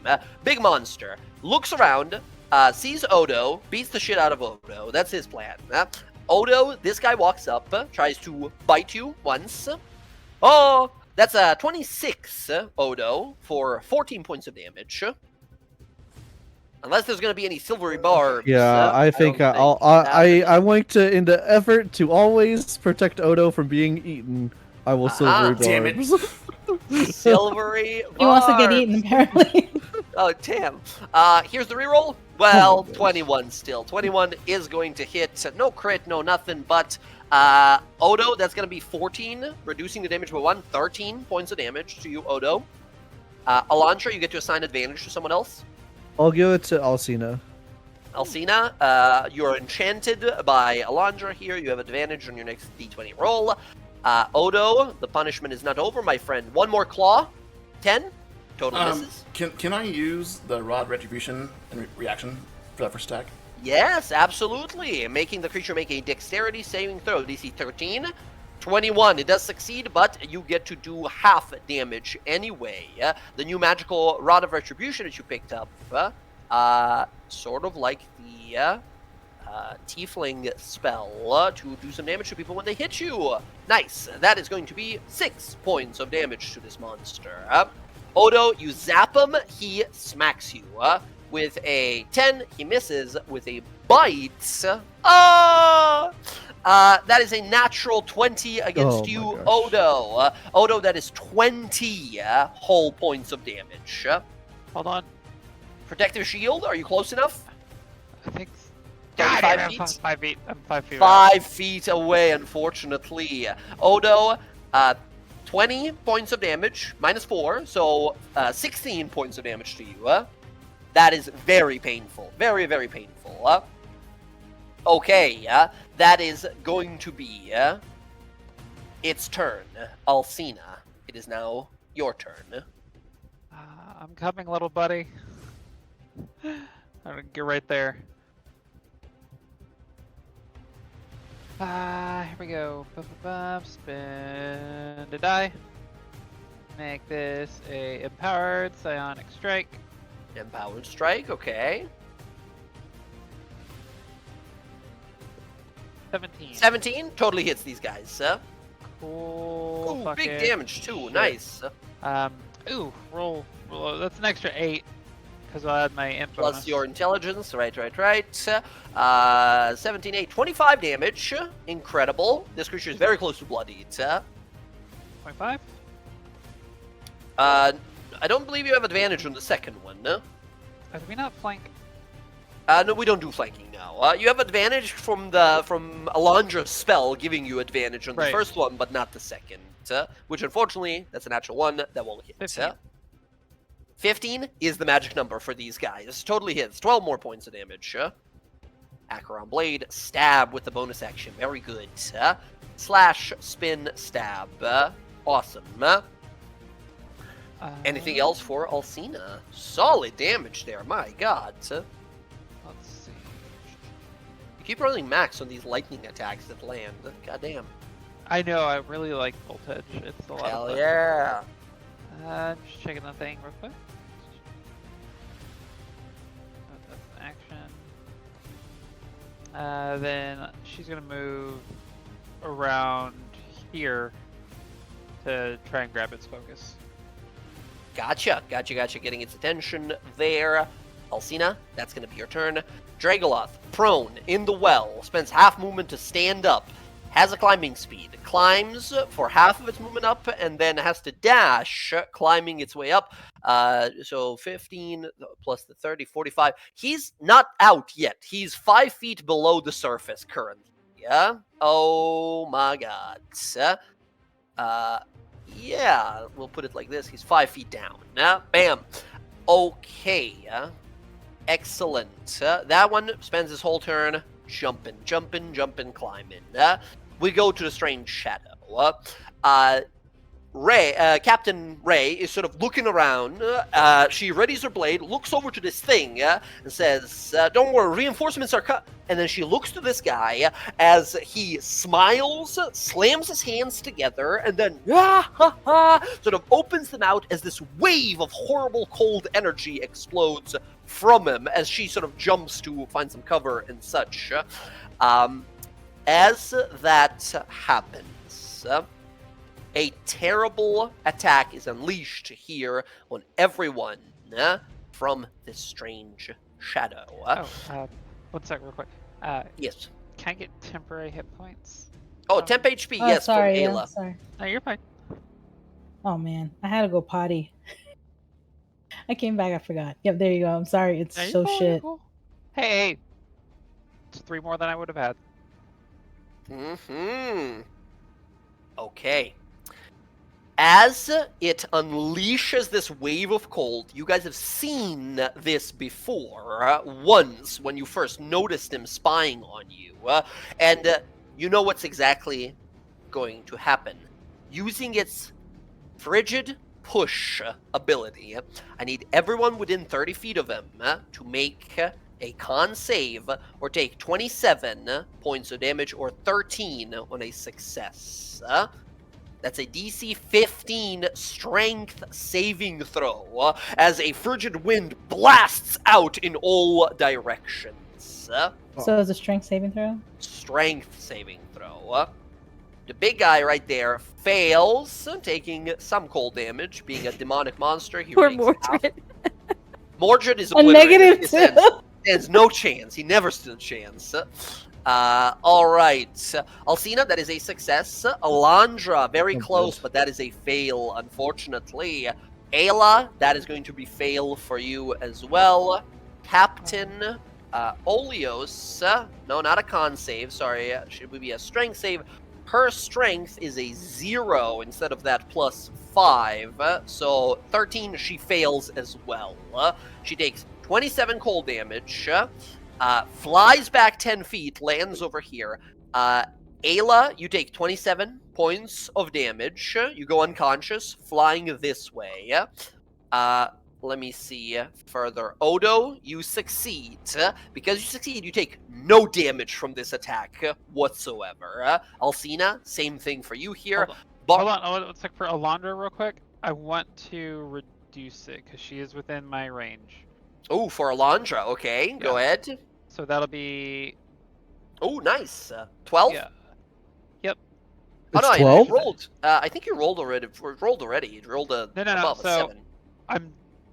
I'm dropping. you're amplifying it? I'm amplifying it. Yeah. Oh shit! So that is a 15. Alondra, you take 15 less damage, so you take 12 total. Oh, that's amazing. Okay, thank the Lord. I was dead. Alcina, you hold your hand out, and you see what's happening, right? You see what's happening. You hold your blade out towards this person to sort of like block some of the attack, and then you see that Alondra's gonna get like blasted and frozen. You hold your hand out, and this red energy envelops Alondra, protecting her. Here, Alondra, how you looking? How much you got left? I'm doing math. 8. I'm 8 hit points. Okay, very clutch there, as you and Alcina sort of share a look for a moment. Barnabas needs to make a strength save. I mean, doesn't he die no matter what? It's all or nothing. It's an all or nothing. No, if he gotcha. succeeds, nothing happens. It's wait, where's here's save. Okay, save, strength save. Submit. Come on, buddy. No, gone. Instantly Barnabas is obliterated, toast. as you've just summoned him. No! He looks at you, gives you a little nod, and is frozen into nothingness. Captain Illiveray flies back here and is knocked prone. Ayla is knocked back and knocked prone. Captain Illiveray was concentrating on the greater invisibility for you. Here's that con save to see if she keeps the spell so these things can't maul you. She needs a 13. She fails. Ayla appears unconscious on the ground. Okay, Alondra, you are thrown 10 feet back and you land prone. However, you are alive by the end of that. And what kind of concentration check Cold do I need to make? damage. For your spell, you took 27 points. Half of that, 13. DC 13 con save. Your Blade Song bonus adds to this. This is a concentration roll. Okay. Con? That is plus your intelligence of 5, right? That's exactly what you need. It's a 13. Oh, you're right. Yeah, I Okay. should add 5. Yeah. Blade Song bonus actually makes a huge difference here. The haste spell remains. Much like you did last time. The Strange Shadow, after unleashing this sort of cold, frigid blast, looks to you all, smiles, and says, "Oh well, we'll have some more chances. I await for you into Moran." And then sinks into the ground as if a ghost would, disappearing from the initiative. Morgana, we go to your turn. Ayla gets blasted, goes flying, lands there. Giant demon climbing its way out of the well, and another one over here roaring, which I should mention, this one did fail, so he went 10 feet towards you and fell prone like this. Alright, I'm gonna run to Ayla. Okay. And I'm gonna use my action to feed her a healing potion. Healing potion, okay. Roll greater, normal, which one is this? Just a normal. Normal, 2d4 plus 2, please. Let me make sure I don't have a greater, because if I do, I think I gave my graders away. Mm-hmm. Yeah, no, Okay. I only have regular. 2d4 plus 2, as Ayla, your eyes begin to slowly open, as a sort of a very, I Nice. imagine, bitter sort of medical kind of taste begins to sort of appear in your mouth. So it's 9. 9 points of healing, almost maximum. Let's go. Ayla, you wake up, you look up, you see Morgana staring down at you holding a empty potion bottle. Come on, Lily, to get up. Thank you, thank you. Make sure I give you some of these next time.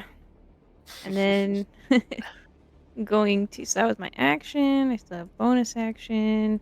Yeah, I'm going to spend some of those points again. I'm going to spend 2 of my sorcery points, and we are going to quicken a spell again. And since my hex on the guy is gone, because I don't know where he went, I'm going to hexbolt the one near Captain Ilveray. Mm-hmm.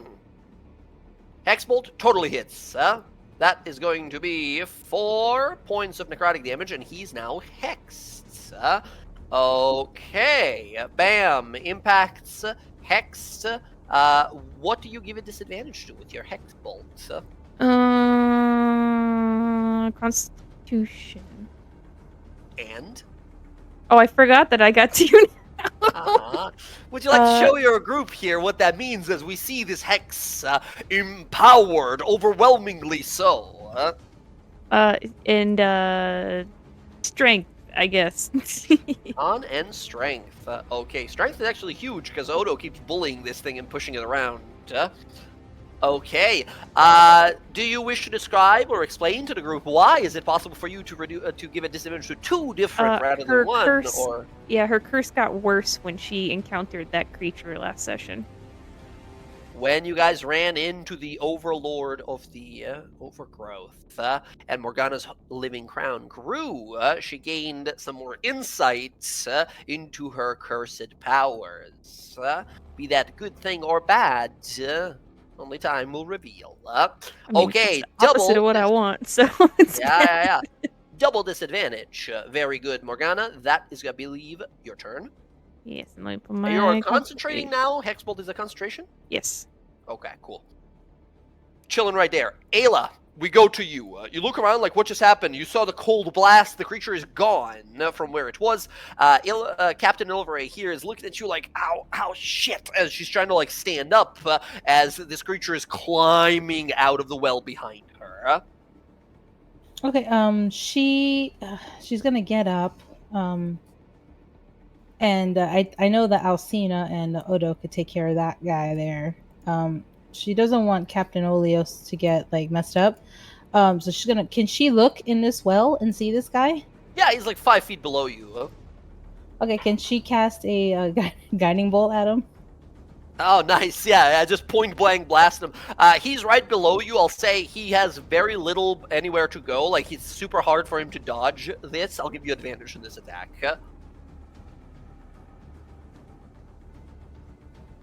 Oh, 13. He doesn't dodge it, but he does throw up his arm and block most of the Holy Radiance that slams into him. 13 is not going to be enough to damage him here. Okay, she's gonna tell Captain, be careful, there's something coming out of this well here. What? There's more? And she begins to like stand up. Yeah, it's just it's one of those. Point to the one behind her. Her eyes shoot wide, and you see her sort of grit her teeth. It says, Dragoloths, servants of Lolth, the enemy. And she's gonna go to stand up and start doing some badass shit soon enough. And that's it, because I don't have. Yeah, you're half moved to stand up, and yeah, okay, gotcha.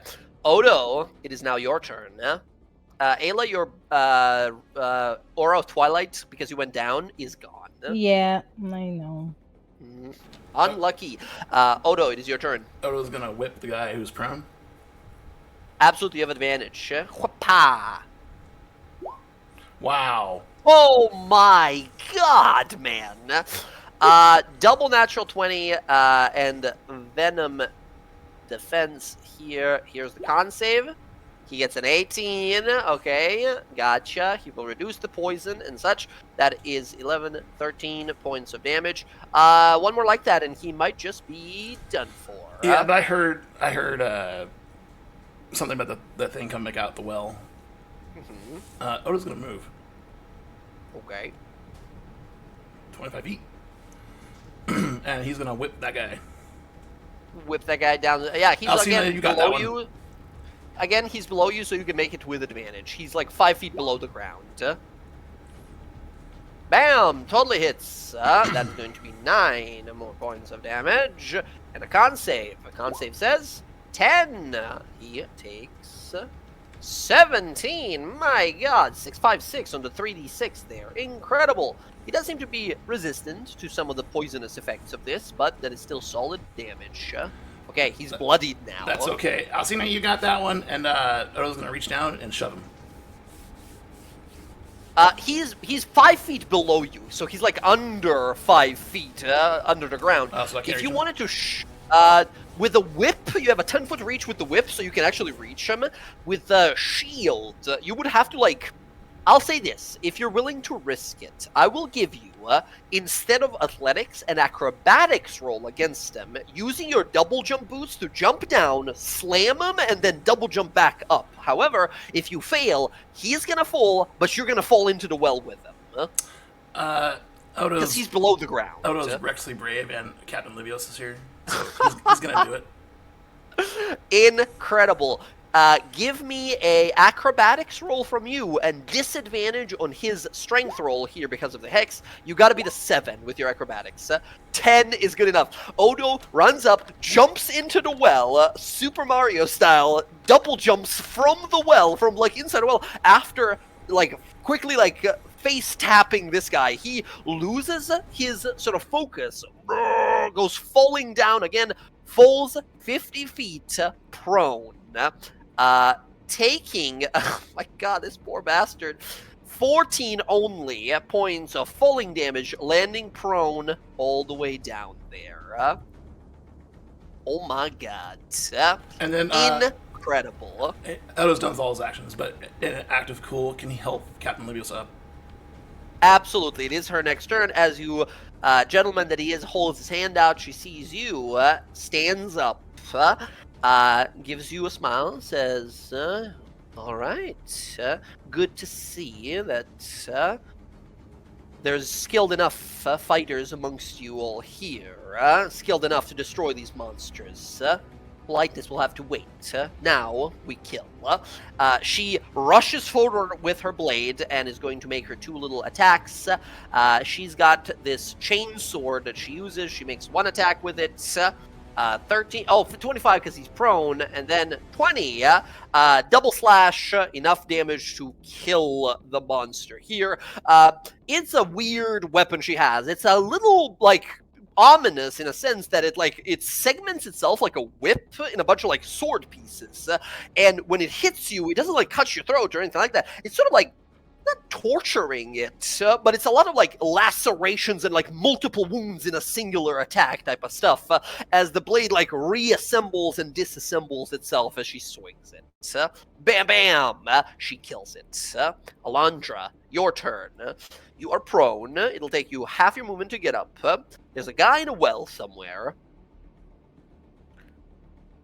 Man, it takes me half my movement even though I'm hasted. That's crazy. Yeah, I know. Being even faster is even more punishing, unfortunately. So I'll use 50 feet of movement to get up. 50 feet of movement to get up, yeah. And then where's this? I mean, do I have to go around? Can I? Yeah. This is 10 feet above you, so you don't have a climbing speed technically. However, you can still probably make it. Yeah, 50 feet. There you go. Okay. Yeah. I'm getting there, 50 feet. And how far? He's like all the way down there? 50 feet down, prone on the ground, like, out of breath, having fallen into the well again. Okay, let's just freaking guiding bolt him, I guess. Guiding bolt. Keep in mind, he's prone. It would be disadvantage because it's a crawl, like tight space for him. Yes, I'll say advantage as well, so just a normal roll. Okay. Yeah, it's kind of shooting fish in a barrel a little bit. Pretty much. Only way he survives is if he, like, resists the damage. So let's hit him with a level 2.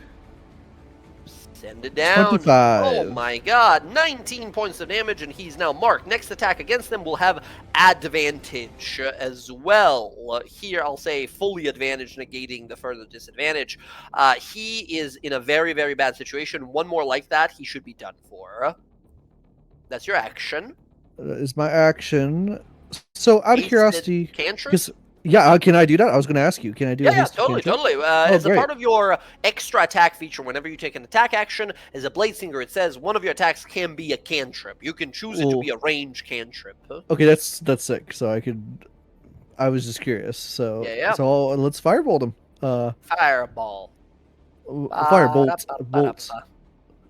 I figured. That is a 14 with advantages and all the disadvantages.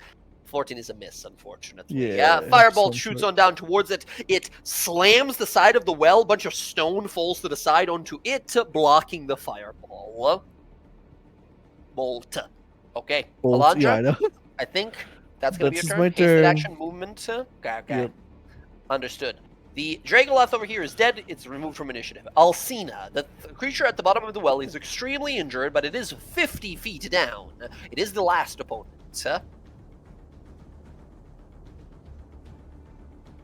Jess, you're muted if you're here. Yep. Was coughing. All good. So move up to the side of the well, look down on it. That is a really long way down. I shall hop over. Oh, you jump down? Hell yes. Alcina, drawing her blades, leaps down. I imagine you're just fully on like Assassin's Creed coming down onto this thing with your weapons. Yep. Full advantage. It has nowhere to go. It's prone down there. It looks up, looks wide-eyed, like what kind of madness is this, right? As leaping down onto it, make some attacks for me. The first day, yep, yeah, here we go. All advantage. So it's the first slash from Voltage. I mean, yeah. Second, Oh and my god. Akron Blade is a 15. All of them hit. 12, 9. Describe how you kill this creature. It lands down there. Some rubble falls onto it. It looks up, clears some dust out of its eyes. It looks up and silhouetted by the dusty sky above you. What does it see in its last moments? There's like this moment of like it was like steel on stone sound as she like drops, and like the between like Voltage and the Akron Blade like periodically like slamming into the side to like slow her descent a little bit. The dust breaks and there's this like red crackle of lightning as she comes down, pierces it once, stabs it again, pulls the Akron Blade up, underhands it, and like across its throat. You that are next to the well watch as Alcina leaps down, tries to slow her descend, and then fully plunges into this creature. The blade, the voltage through its chest as Acheron sort of spins around and slashes at its throat. The monster's eyes go wide, glow with red energy, and then fade from existence as it goes to roar and scream, and you cut its death cry short. Alcina, deck save to reduce some of that falling damage. You did just jump 50 feet down.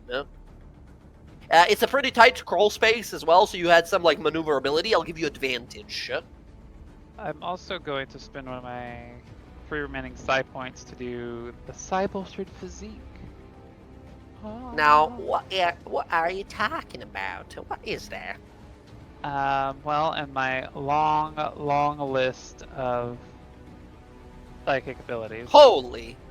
psi That is powered a long physique.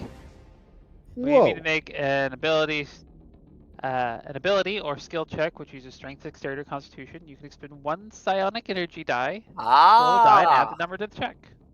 Go ahead and roll a dex save. You have advantage, and if necessary, you have a d8 to add. You're good. You don't have to add it here, but let me see. I have We need to already make elected to spin the die. You know so what? 24. That's fair. You know what? That's fair.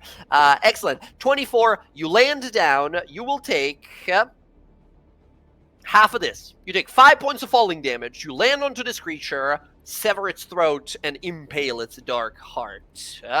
I'm actually battle- only down by 2 because Ayla's Hey, the 3 shield. tips she gave me. Okay. Yep. Oh, The like, battle is it, concluded. it was worth It was worth it. Hell yeah. The battle is over. You see, fashionably late, a bunch of Kryn Dynasty guards. You see the Aurora Watch like, oh, we're here, what happened, right? You see a bunch of them like with shields and swords and such and start looking around as Captain Ray, Ilva Ray Olios here, looks amongst everyone. She sheaths her chainsword and stares out to everyone. She says, is everyone well? Yes, but we have to get her out of the well. Sorry? Someone Oh, yes. she's in the well. Does Your, anyone have rope? That didn't look like your barbarian friend from before. Who exactly is that down there? I'm gonna like work Well- on like acrobating myself out. Well, we Find your way it's a kind of a long story, but you know, Zoya, she couldn't wait anymore, so she kind of went into the forest by herself, and The Moorlands. She went by herself. yes, she did. God, that is... Well, Baron would say brave, I would say suicidal. But, well, that might work in our favor soon enough. Alcina, we see a hand come up, you drag yourself out. Once again, incredibly physically strong, you just sort of pull yourself out, no problem. These guards pause and will look over at you and kind of stare at your very much so, yeah, blonde of hair, blue, I'm colorblind, blue, I think, of eyes. Yep. Yeah, a lot of likeness someone would have to a citizen of a currently warring neighboring nation of mean, the she does- Dwendalian Empire. If it makes any matter to them, she does have the Cerberus assembly emblem like right on her fucking belt buckle too. You just have it on your belt buckle right there. Yeah, it's just like right there. That's like one of her big things. It's like right there. They all draw their weapons. I was about to say, I feel like that's even more incriminating. Yeah. Captain Olios looks on out to see like what is going on, looks over at Alcina, sees the symbol on the belt, and goes wide-eyed. She looks over to the rest of the party, like, what the hell is going on here? Is there something wrong? Alcina already has her hands up, right? She's just like, hi. What mean- is the meaning of this? Well, I don't understand. What do you mean? We found her in the Draconian lands. In the Draconian ruins. Yeah, she Yeah, helped she- us free, the lightning bolt man. Yeah, that Storm dude, that's kind of an idiot. He's not an idiot. Don't say that. She looks sort of like super intense as these guards are now sort of like surrounding the situation here. They're looking around like, oh my god, what is going on? She looks to you all, says, this woman is a spy. Do you not see the symbol that she wears? And gestures to that strange symbol that most of you didn't really recognize. And that symbol means nothing to us. I don't know what they mean. I think we want. I think what we once told you is that we're not affiliated with the Empire. Either one. We'd said we'd help you, but that doesn't mean that we're one of you. Yes, so nobody cares about the Dwendalian Empire. Yes, that one. When Dahlia, my home is called. Yeah. Yes, that one. Yeah. She spins around, looks to you all, and says, it might not mean anything to you all, huh? And you've done much to prove that you are here to help us. But the symbol that this one wears is a symbol of our enemy, those who have schemed against us and stolen from us. Give me one reason why we shouldn't arrest her here and now. She didn't And draw she's her sort of looking sword to on you. you. She literally just defended you. She did help us. If it wasn't for her, he would be a stone statue. Really, she put some oil on him and made him normal. The lightning man. She helped the dragon. Yes, he was a Yes. golden statue, and then she put some oil on him, and he was all better.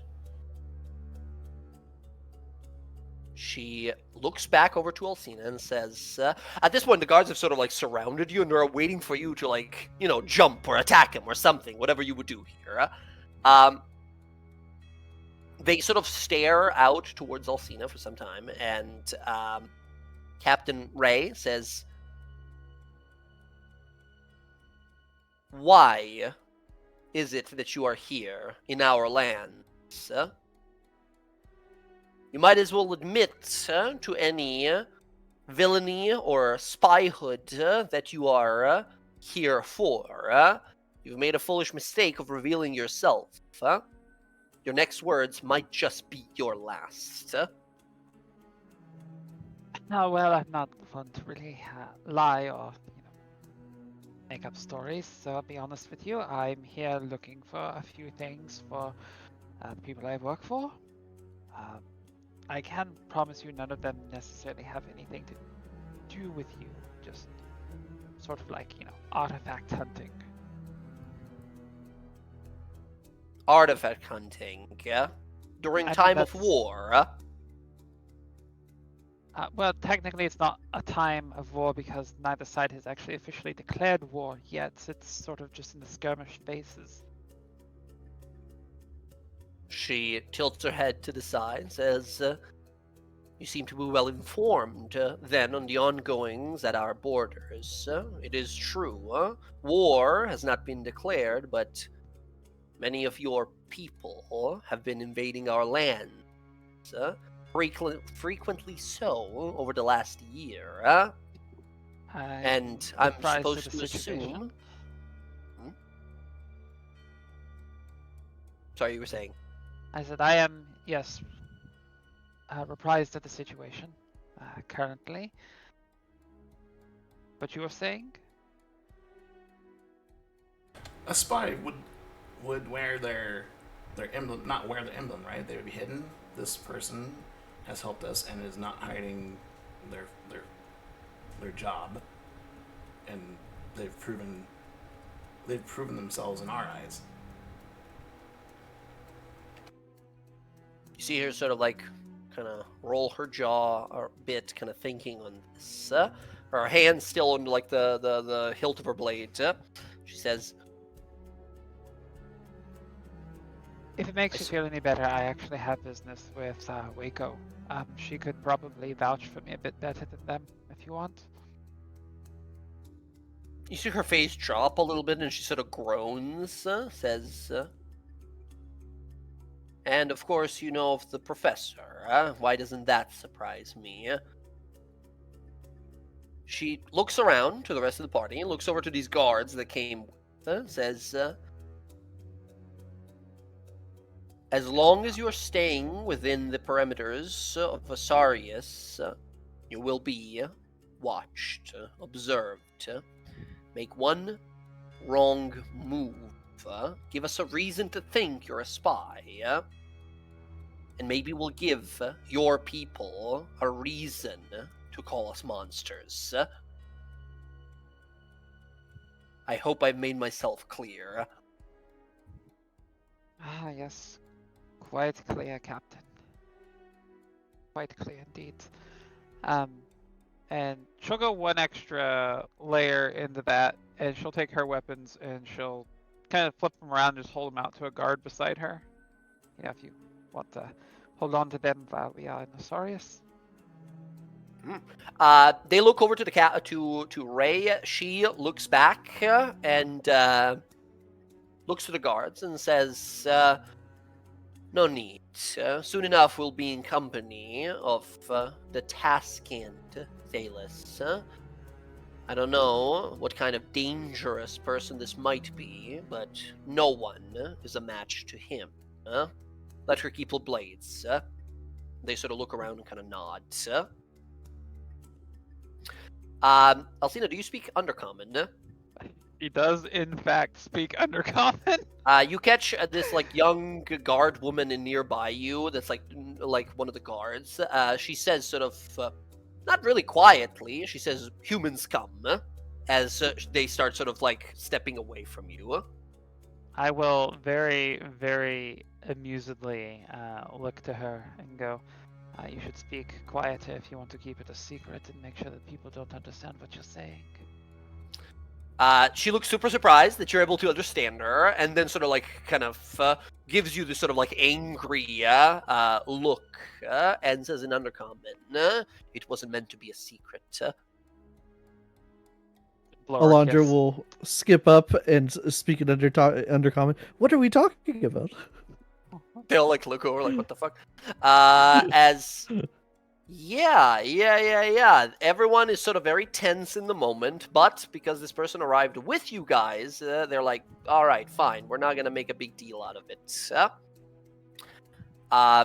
You all begin to sort of gather together. You see, you're wounded, right? A lot just happened. You got ambushed by this person, this shadowy person, trying to prevent you guys from like returning.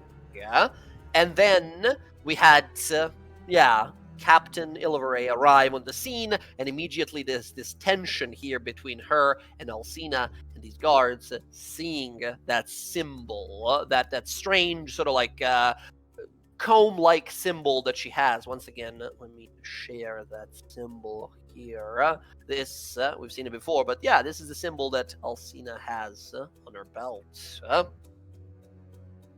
Apparently there's beef. There's some sort of beef going on. Now I can't see it without seeing the Mitsubishi comb tooth that Odo mentioned.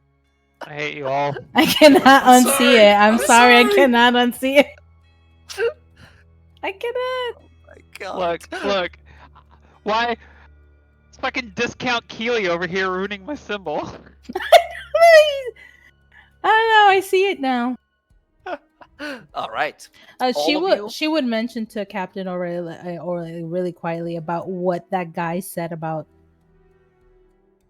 the great arrival. She looks sort of like confused at that and sort of concerned. And you see her like gesture to one of the guards nearby. They immediately like write it down and note it down, everything that was mentioned and said and such. As you guys begin to sort of walk back with her and her sort of group of guards, you see more guards will arrive to sort of investigate the scene and everything that's happened. But as that is going on, we sort of linger with, I think, Morgana and Alondra, who sort of share a look for a moment. Both of you have heard and seen different things. One of the many faces that this creature had was that a familiar face to you, Alondra, of your brother, Lexidus, and Morgana. It said, it smelled your magic, much like on the other one, the one with the arrows. Only one person in your mind that could be. As you guys begin to sort of, you both kind of share this. I don't know. I don't know what kind of expressions are we looking for here, right? Do we see concern on our Fae friends here? Do we see sort of like perplexed thinking this through, trying to sort of figure it out? Do we see sadness or fear, or what do we think? What do we see here? Let's start with Morgana. She looks very pensive. Like drawn, more like thinking, definitely thinking. And if it has encountered her friend, that it definitely knows about the coven, and that unsettles her. Yeah. And Alondra? Sort of similar. I mean, Alondra's kind of in her winter form, so she's kind of just has seemed a little bit more down since the whole end of session last time with Morgana.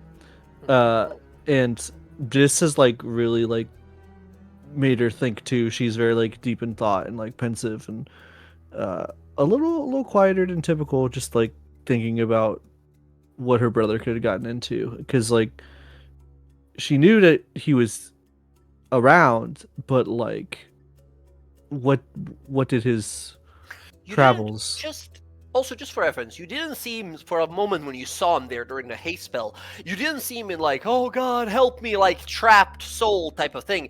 Didn't get that. You just for a moment, as he sort of like the creature turned its head, you saw the appearance, right? It was in that moment. I don't know. Well, you can also retroactively a little here. Give me an insight. What?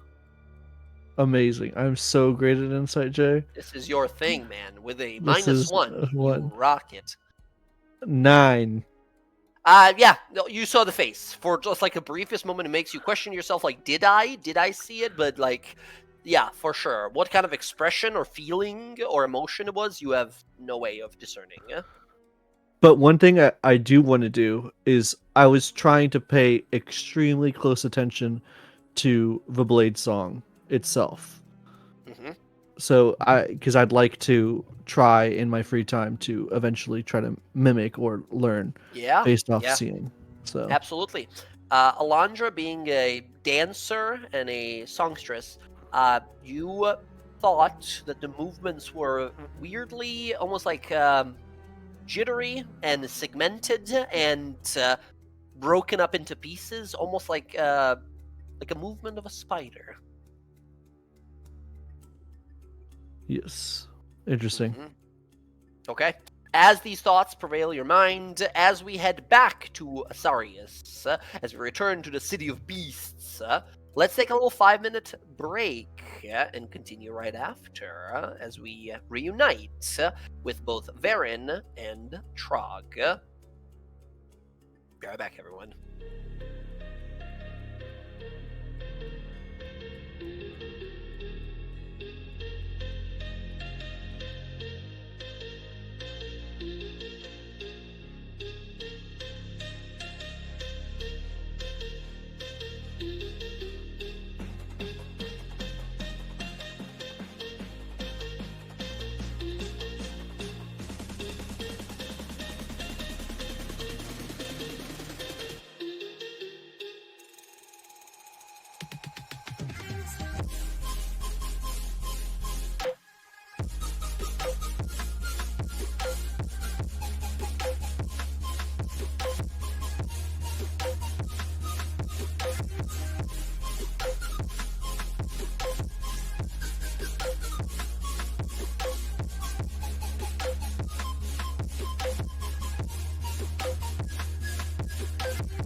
last left off. So, after defeating or surviving the ambush, realizing our foe, or Varen's foe here, has some powerful demonic servants on his side, we walk and enter our way back to Asarius. The sounds of snarling beasts and wild warriors of the waste fill your ears once more. You see massive mastodon cow creatures. We see all kinds of strange beasts and monsters being caged and dragged along, trained and prepared. For a long time, they were bred for survival. Alcina, as you look around, they might just be bred for war instead. As we continue and make our way all the way to the Aurora Hold, surrounded by many a guard here, each of which inspecting your new ally, Alcina, with a deep sense of distrust. We are led to a great meeting hall, a war room of sorts. There, awaiting for your return, are Varen Thalis of Den Thalis, the great task hand. Hero to the dynasty, a warrior unmatched. Next to him, we see two individuals currently talking. Are the ever so curious and eccentric Professor Wacko. We see Tuss Wacko, who is currently questioning our new friend Trog Storm Speech, the individual that we have sort of helped on his brave quests. She's talking to him, saying, "So what do you mean by that? You're a mage? Are you like a wizard, or like?" He's like, "Right, keep asking me this. No, I'm not. I don't think I'm a wizard, nor am I a sorcerer. I'm not really a bard either, nor a warlock." And she's like, "Yeah, that's what I mean. So like, what? Like, how do you do? Like, you're obviously a powerful mage." And Varen says, and both of them like snap to attention and look over as you guys enter with Captain Oleos. Varen sees you all, gives you all a sort of polite nod, and says, "Friends, welcome back. I see that your mission has been a success, as I'm sure everyone predicted. My friend here has returned safely. He told me all about your heroics, how bravely you decided to help him. Although, I must say, as I mentioned to Trog already, you would have been right to try to persuade him or make sure he headed home earlier. But I suppose the ruins of Draconia were in need of heroics." And Trog sort of nods, says, "Indeed, a terrible villain has been destroyed thanks to your friends here, Varen." And Varen sort of nods and gives a smile. Varen looks back to you and says, "You were all attacked on the road just now, not but a few hours ago. Luckily, Captain Oleos here and her forces were combing the area for any dangerous suspects. Luckily, she was in the area in time to help. Everyone made it out all right, I see, except you have a new ally, I understand." And Varen looks over to you, Alcina, gives you a nod, says, "I don't believe we met. My name is Varen Thalis." Kind of stand there for a moment and look at him. Alcina, Zonrecha. I understand that Captain Oleos has already inquisited about your presence here. I see the mark you have on your sash, and I understand you are from our neighboring country. Would be correct. And she kind of looks down at the belt. Save the inquiry. Yes, I do work for those people. He sort of looks around. Captain Oleos looks to him, like you see what I'm talking about. Trog is fully confused, and Professor Wacko is just sort of like looking around like, ooh, trauma, just like staring at the group, as Varen says, very well. I trust that the group that you're traveling with has explained to you that they are helping us, working with us. They have explained they are unaffiliated with any sort of faction. I hope for the remainder of your stay here, whatever motives or motivations you might have, that might involve your home or your employers, will not be a underhanded work of shadows or any sort of misaligned intentions against my people here. Can I count on that? I have not been dispatched out here as a combatant. I am seeking something, and I am allied with them for the assistance. Ray, Captain Olios, says, and what about a spy? And Varian sort of gives her a look of like, that's enough.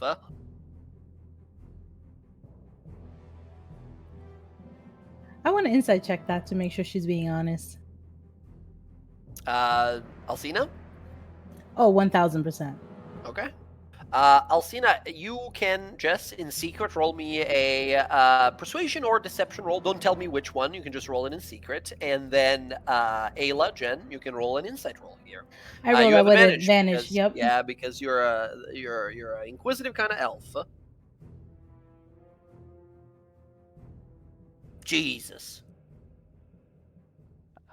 So it's true. Like, I mean, she's Okay. out here looking for something. Yeah. You don't get a sense of like a loyal spy or a soldier or anything like that from Alcina. Like she told you before, it's honesty. And I think Varian is sort of like doing the same, right? He's sort of like listening to what you're saying.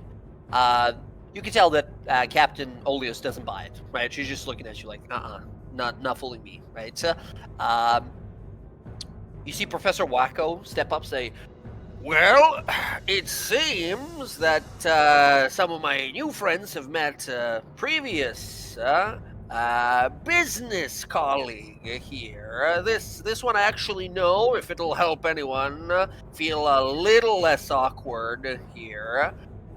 She looks to you, Alcina, and says, me and this dangerous dual wielder here have definitely worked together before. Some inventions of mine required special, rare, difficult to find magical components.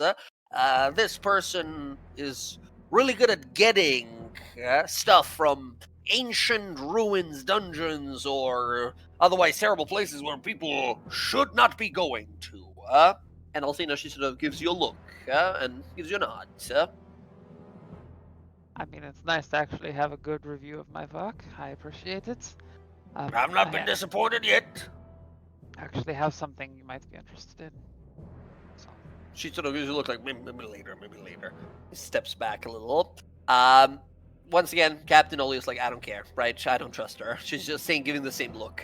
Varen looks to Professor Wacko, looks back to you and says, well, the professor is an incredibly intelligent and perhaps wise ally to us in this cause, if they believe that you can be trusted, and if these heroes you've traveled with believe that you can be trusted, then I too shall trust you. I too shall consider you an ally. Sorry, who was speaking? This was Varen. Baron. Okay.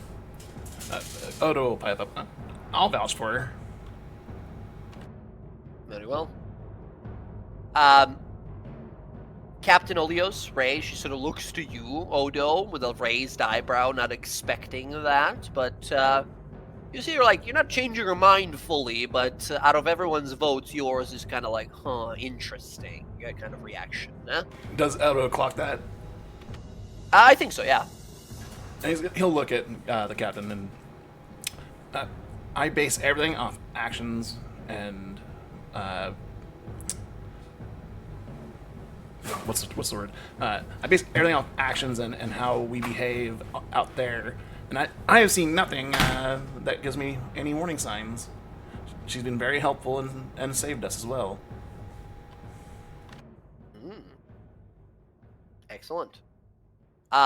She nods, says, very well. If you all think this Empire folk can be trusted, then very well. We'll trust her for now. Ila will step forward and like, Captain, I promise I wouldn't let anyone hurt the people here in your house. And I promise I'll keep an eye, okay? I promise. I don't want people here getting hurt. Very well. I'll resign my suspicions for now. And Baron sort of looks a little relieved, gives a nod. Everyone sort of like relaxes a little bit. Baron says, all right, well, that out of the way, we have some business to discuss. Please, everyone, sit. Thank you for returning my friend. We will need his great power for things to come. Trog, you look in a better shape than ever. I hope your magic is still as potent as it once was when we traveled together. He says, yes, indeed. I am even mightier than then. I've gained some crazy new powers, which your friends here have surely seen. Please, he gestures to you guys, speak to my friend here of my heroics and power, so he might be bolstered by heroics to come. He was amazing. He turned a rhino to dust. I mean, it was dead already, but he kept turning it to dust. Yes, that was a transmutation spell of some sort. I don't really know its name. It just sort of, shoo, kind of goes. And everyone's sort of looking at him like, what the fuck? Baron sort of like chuckles and shakes his head a bit, kind of smiles, says, right. Well, that is the kind of magic we will need for what is to come.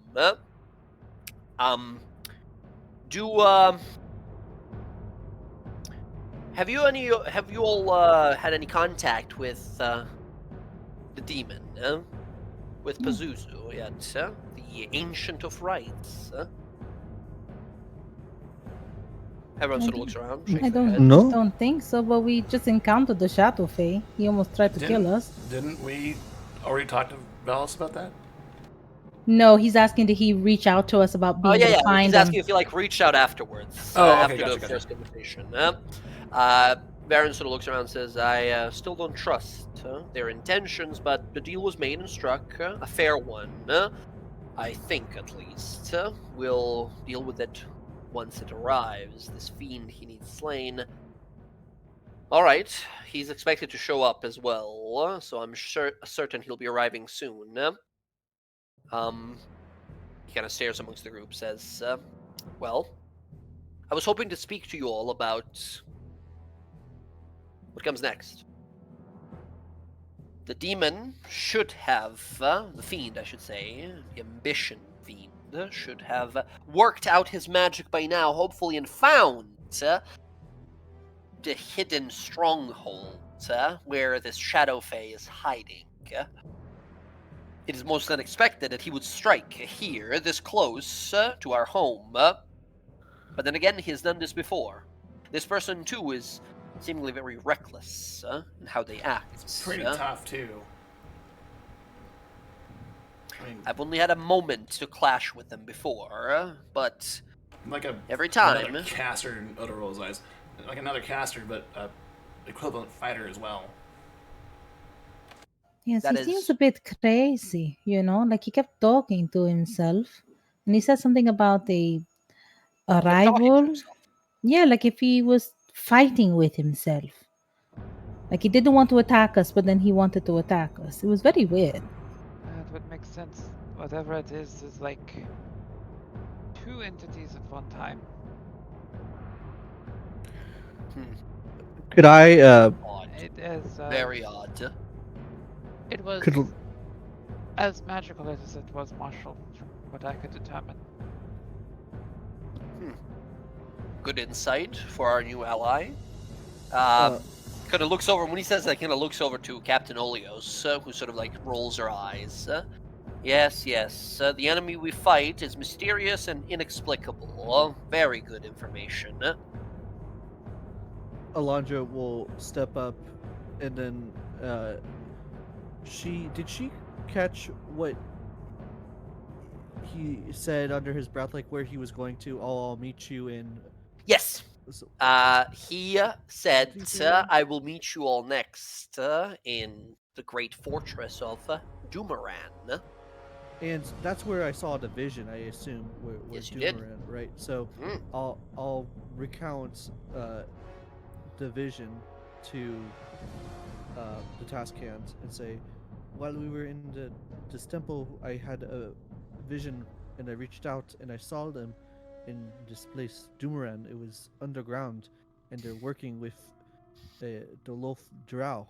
In fact, when they attacked us, they had those whatever those creatures are called, the hulking beasts that I'm blanking. But Dragoloth. Dragoloff, the big brutes of the Loaf worshipping Drow. It seems that they are working together somehow.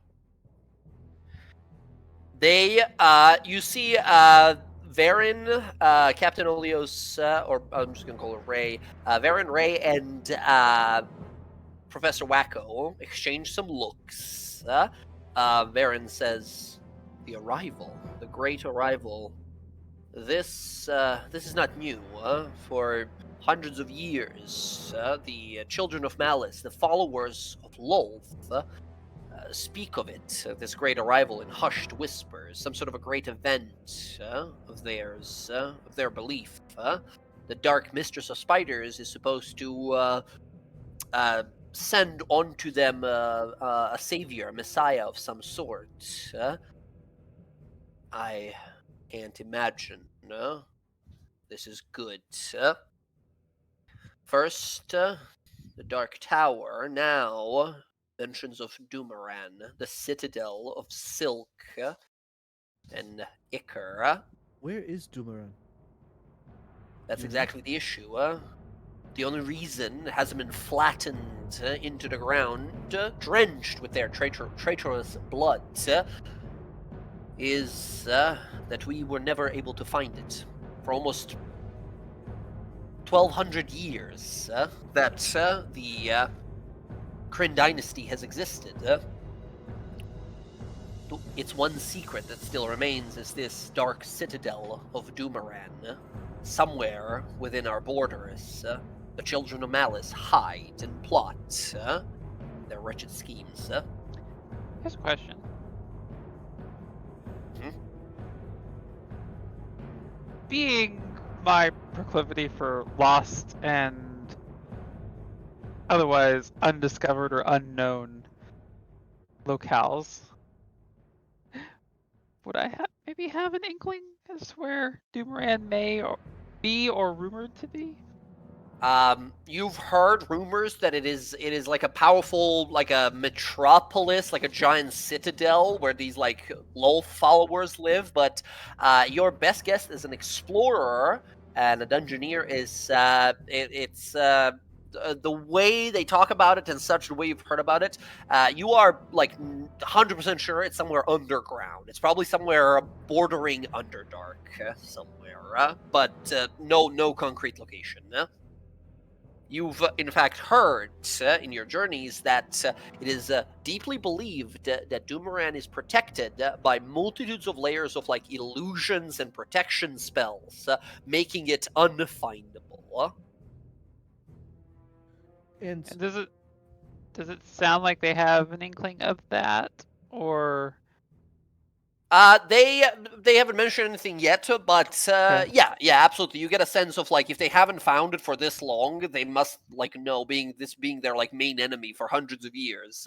100% they understand that they are hidden by like magic and all kinds of shenanigans. I think I maybe asked this before, but it has, I feel like, at least especially the Taskian, I know he spent a lot of time in Bazozan with the Yeah. demonic towers and whatnot. Mhm. and something is just like in the back of my mind. Maybe it's like under Bazozan. I don't know. So It's a good guess as any, right? Right. They sort of look amongst themselves and say, the enemy we have is, for whatever reason, this Shadow Fae is working with Children of Malice. To that we have no doubt after today's attack on you. I don't understand why he went after you all. What the reason for that was. You mentioned you briefly encountered him before in another mission that was given to you by Professor Wacko, but I don't see a reason why he would single you out rather than go after me or perhaps Captain Illiveray here. Hell, even going after Trog would have been a smart call, seeing how powerful Trog can be. You mentioned something about the group meddling too much.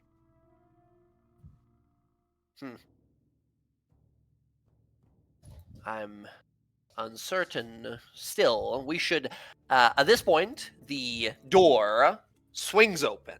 Boom! Both of the door sides gonna slam the wall on the side. As you see on the other side, two of the guards, the Aurora Watchmen, the sort of elite guardsmen to stay on the side, look on edge, holding their sort of swords and shields towards a central figure. The camera pans down. Standing there is a bejeweled, well-decorated, purple robe-wearing goblin with pitch black eyes and long claws, sharpened teeth as they sort of look to everyone amongst the room. The guards are staring at him sort of like on edge there as Varen kind of spins around to look at this. Captain Olios kind of jumps up and grabs for his sword. Trog just sort of looks over like, Professor Wacko stares at this person kind of bewildered a little bit as we see Pazuzu show up. He smiles and looks to everyone in the room and says, sorry, I'm a little late. Got a little held up by a bunch of yahoos trying to question why I'm here. He sort of looks at these guards. Varen looks fashionably late, as I expect a fiend to be. Well, do you have our information, or has this all been a waste of time? Pazuzu smiles and says, I got what you're looking for. He walks up, jumps onto the table, onto this like big map of the region and such, looks to everyone sort of on the same eye level, looks to the party, gives a nod, says, there you all are. How's adventuring been? Found anything that I'd consider useful?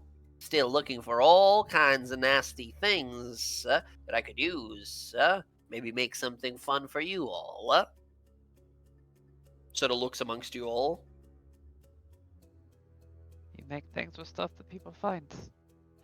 All kinds. He's of talking things. about demons. I might have something to Demons, show you. fiends, devils, anything that has a soul that won't be using anymore. What about materials? I work with materials, work with all kinds of things. Talk to me after this meeting. I have something you might like to see. Interesting, yeah. Fresh meat in the group. How exciting. Where's the previous one? Big, tall, and angry all the time? The brooding one, she die? No, she didn't just- lie. Yeah, she just went somewhere. She has personal business. Lovers. He snaps to his fight, fingers. He snaps his fingers like, damn shame. That was a fierce soul in that one. Could have used it for something. Imagine the battle axe I could have made out of her. You would not make a battle axe out of her soul. You see Varen as well sort of look, give him a grim look at that. He says, right. So not everyone here is right kind of crowd. Very well. Let's talk business. I got you, guy. Found him. Took a little while. Tricky bastard. He has 2 amulets and a different ring. Just to keep himself obscured. Whatever they're doing over there, trying to keep it on the down low. Well, too fucking bad. Nothing escapes these eyes. So, who wants to know where we're going next, crew?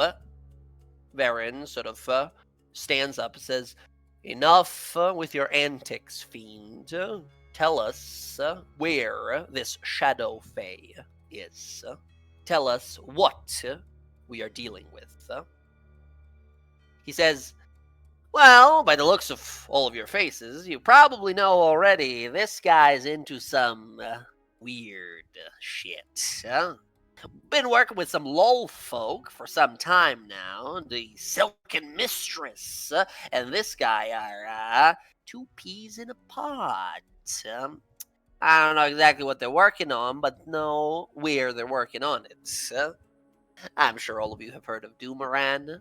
Yeah, big, scary fortress, darkness, shadows, spiders, and venom as deep as the stone can fall. Well, Oh, man. We could have just saved you from doing anything. We knew where he was now. he spins around, sort of looks at you, and says, oh, I'm sure you do. I'm sure you do. Real easy guessing. Where the Dark Citadel is, isn't it? So, he looks over to Varen, smiles, and says, would you like to know where it is? Because I found it. Varen looks surprised at this. Captain Olios stands up immediately, says, you found it? The Dark Citadel of Doomeran, the last remaining stronghold of those faithful to Lolth, those that have been trying to destroy our people for hundreds upon hundreds of years. You will tell us now. And he looks back to her and kind of smiles, big sort of evil black eyes that sort of seem like endless pits in his sort of head. Varen looks to Ray and says, easy now. Speak where it is, fiend. You've had your deal and your agreement already. You owe us this information. Complete your contract. Pazuzu smiles, says, any of you have a map? And then he looks down as if he didn't realize he was standing on one. Where you see he's already inscribed a little magical symbol of a spider within these far off eastern mountains to the side of wastes of Shorehas. He looks down to it, says, you'll have to excuse me. Big fan of theatrics. He jumps off the table. As you guys now take a look and you see the map of Jorhas here as he presents to you the location of Doomeran. Right about there. Varen looks at first sort of suspicious of this, looks back to him, says, you're certain? Your magic can't be mistaken. They've hidden their stronghold for 1,000 years now, and you were able to find it. He looks back, smiles, and says, there's no one like me out there when it comes to finding what you want to find.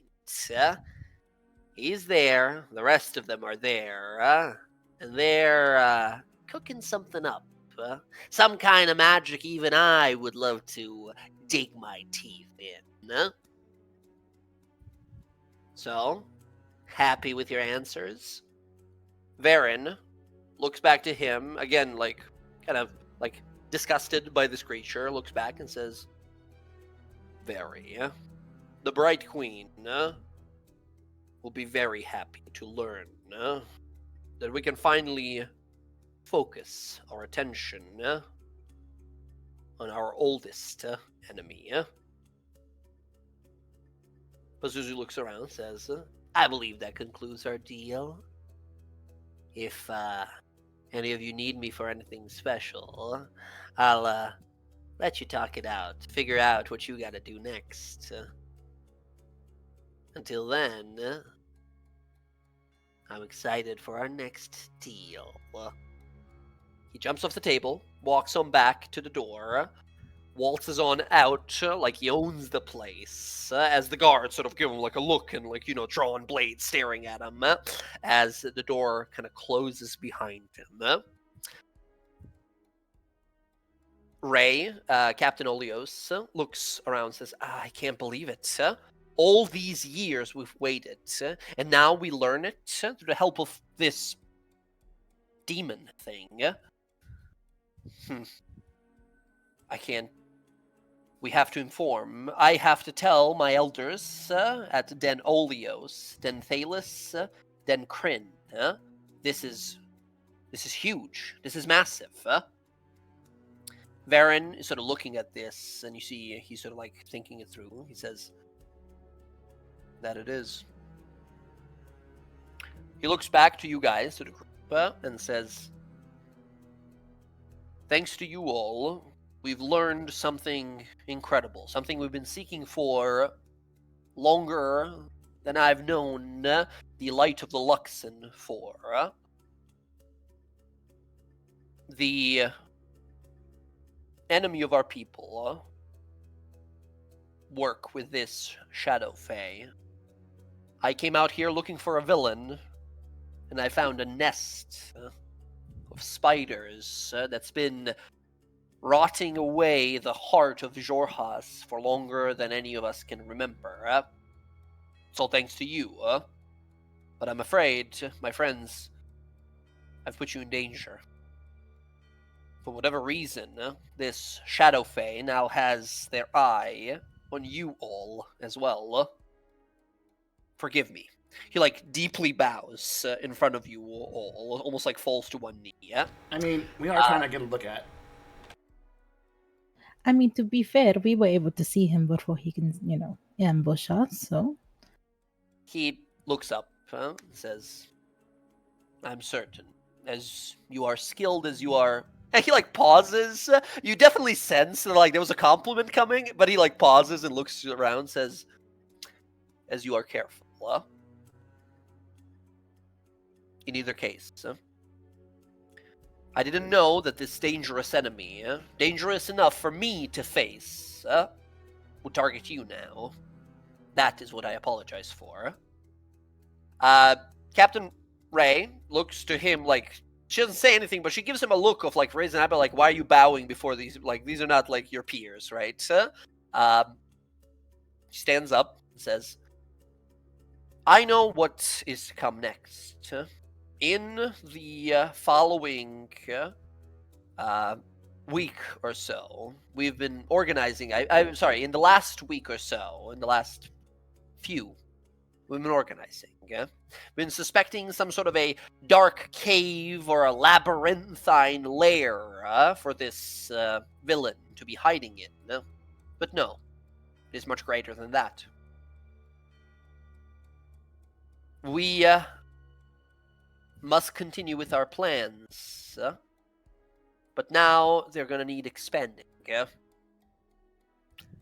I intend, with the word of approval from the Bright Queen herself, to wade my way through the moorlands and invade and finally destroy the Dark Citadel of Doomeran. I will lead our armies from the front until it is done. Until the light of Luxon shines in that hopeless abyss. But you all have finished what I tasked you to do. Although, he sort of looks over to Captain Olios and Ray. She says, yes, indeed. You've done more, much more than we could have ever expected. I thought you all skilled, but Varen believed in that skill long enough for you to return here to us. On behalf of Den Olios, and by extension, Den Kryn, of Kryn Dynasty, we would like to invite you as a separate task force to aid us once more. We intend, I think, now knowing where our enemy is, to destroy the everlast remnant of the Lolith children of Malice. And we would have you all act as... She sighs, as if this wasn't like her decision. Diplomats. Trag looks a little confused in this. I'm sorry, Captain. I don't follow. Diplomats? I thought we were bringing heroic justice to these villains. What is there to you know? And she looks back, says, right, well, after our last conversation with your barbarian friends, it was pointed out to me, as Task Hand here himself has said, that it perhaps could be of great interest to us to look for allies within the Moorlands rather than the enemies. It seems now more than ever, our forces will have to march through those marshlands, and having two additional factions as enemies, both the Koshtask orcs and the Dolarav shamans and barbarians, would be a truly foolish endeavor. We would ask of you, as a separate, non-Luxon-based, non-Kryn Dynasty-based force, to go to the Moorlands and negotiate on our behalf either a safe passage through their lands without any interference on our or their behalf with both or either the Koshtask and the Dolarav. Us marching into their lands would certainly be seen as an act of aggression and call to battle. However, if we were to send diplomats first to arrange such event, we are certain it would go much smoother. So, Soda looks over to Varen, who kind of looks amongst you all, says, do you all fancy yourselves diplomats? We promise great payment, rewards, and if you decide afterwards to help us, come with me and watch this battle unfold from the front. A place of honor, as well, perhaps, I can't claim this, but perhaps, a audience with the Bright Queen herself. For this would be a battle for the immemorium. History books not yet written. Taskmaster. Task Hand, that's a whole different thing. Hand. Sorry. Alondra would know that. Task Hand. Yeah, absolutely. I want you to know that I seek a weapon to save my home. It is why I am here. And I know that a Drider in Dumoran has this weapon. A Drider? Yes. Very well. Any spoils of Dumoran's fall, I promise yours to be to share. This thing you seek, this artifact, it will be yours. Then I'm with you to the end. At least that is me. I can't speak for the group. You honor me. Thank you. And he looks next. I think we'll go down the line here to sort of see some reactions. Morgana looks to you next. I'm looking for that shadow sorcerer still. They seem to know something. And I want to talk to them. Whatever they're wearing that is making them act or behave as they are. Want to see what they really are. I have a feeling this goes a bit deeper than any of us anticipated.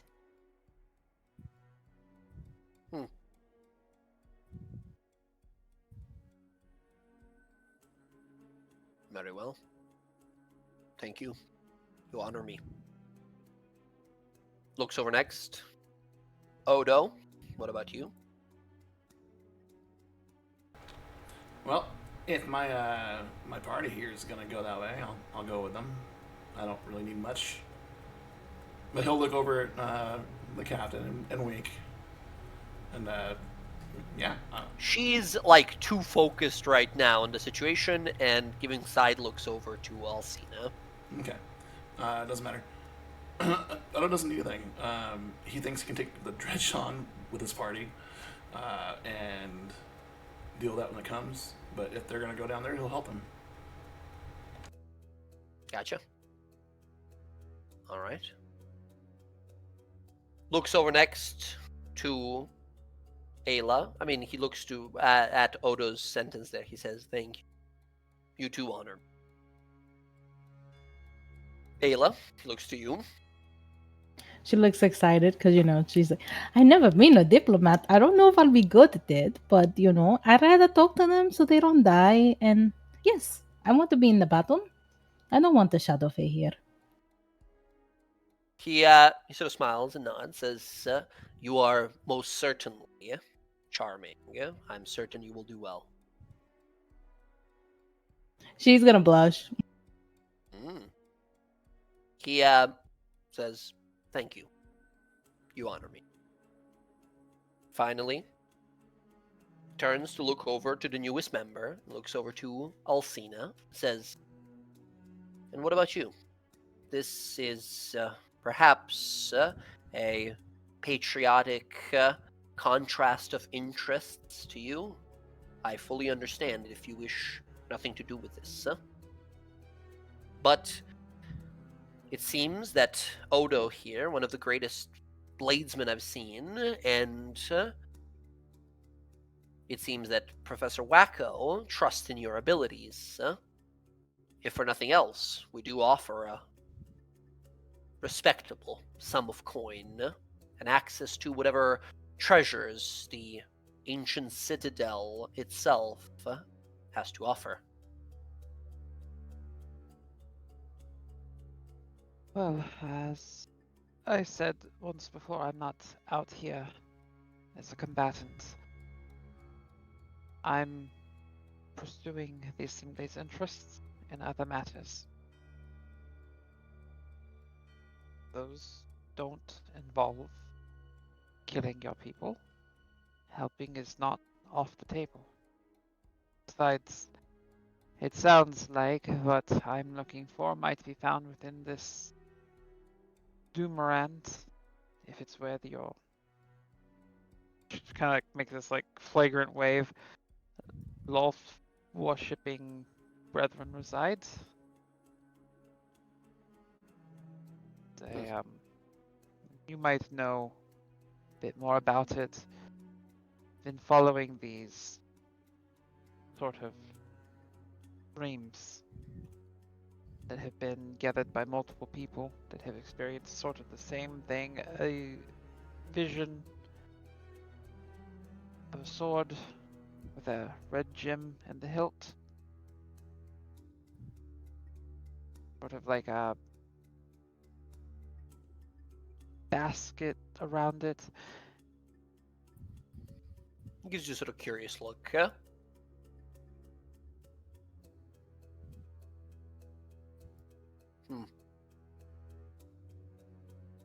Kind of glances about and says,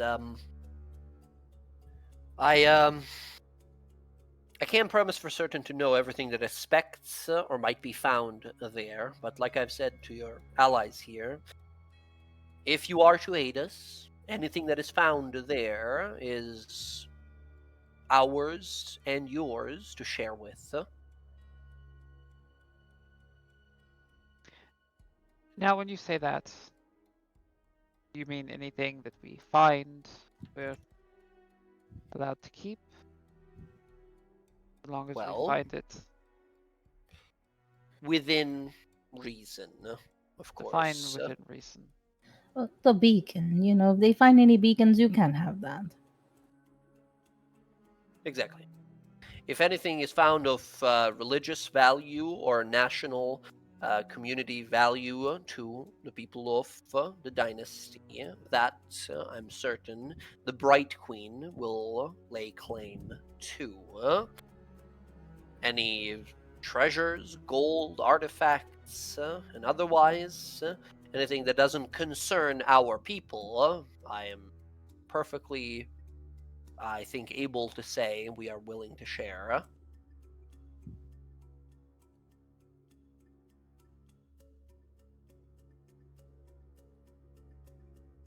This is going to be quite exciting. Is that a yes? Yeah. It seems like I might find exactly what I'm looking for down there. Very well. Excellent, then. Thank you, all. You honor me. This will not be an easy endeavor. In fact, I expect this to take multiple months preparation and then finally battle. But first, I would ask for your diplomatic services. I will leave it to you. Within the following week, I would hope you would head out into the moorlands. There, I would ask of you to diplomatically beseech both of these peoples, the Dalarav and the Koshtask. I understand that they are isolationist and even aggressive, but I think we would rather make allies than enemies while there. If, however, they prove to be too dangerous, too violent, you as a non-aligned group have freedom of action however you wish to handle that. I'm hopeful for negotiation, but I'm expecting of battle. For your work and services, working on the behalf of Den Thalis, Den Olios, and Den Kryn of Kryn Dynasty, we would be willing to reward you upon securing a safe passage through the moorlands and aiding us bring down the Dark Citadel. A total reward of 50,000 gold pieces, Oh, that's a lot of money. as well as a permanent place of residence within the gardens of Rasona. You see, Ayla looks so excited. Is that extended to everyone here? Certainly.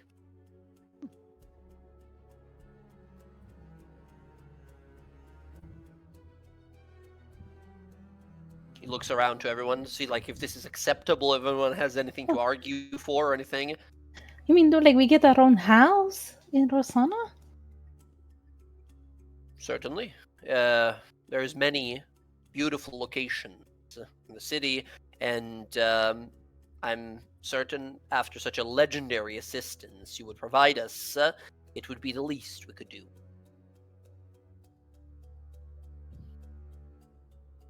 Thank you so much. Thank you for your help so far. Thank you for bringing Trog Storm Speech, mighty mage, to us. He alone will prove to be a tremendous wave of force upon our enemies. And then there is you all. Skilled, yet unpredictable. Perfect for what we have ahead. Take your rest. You will find yourselves brought to rooms here in the Aurora Citadel. Rest, feast, regenerate. I leave it to you within the next week when you wish to travel. If you have any questions for me, please come and ask. If you have any questions for Captain Olios, he's here.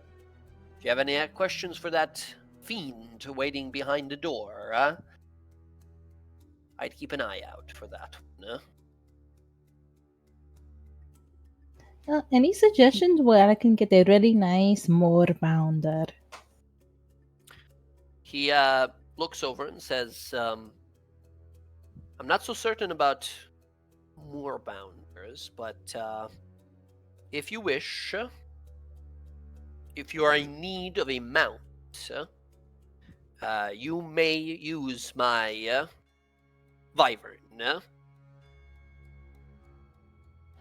Really? What? Really? He nods, certainly. Oh, I'm so excited.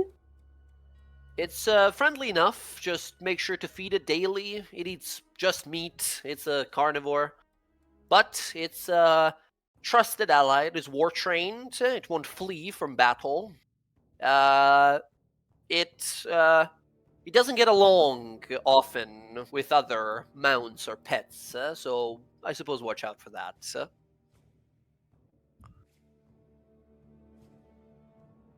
You're Thank so you all. excited. She was right. He smiles, gives a nod, says, "Thank you all. It'll be prepared for you whenever you are ready to travel. Once again, thank you. You all honor me with your presence." He gives a bow of the head, and Captain Olios, Ray, says, "One last thing. This quest you're heading out of, while it would be incredibly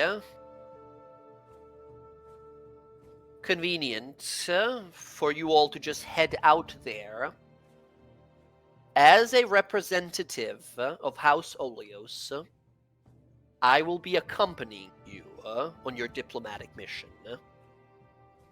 Baron sort of looks over and says, Ray, I don't know if that's such a good idea. You are and she looks back and says, as a representative of Den Olios, this is our decision.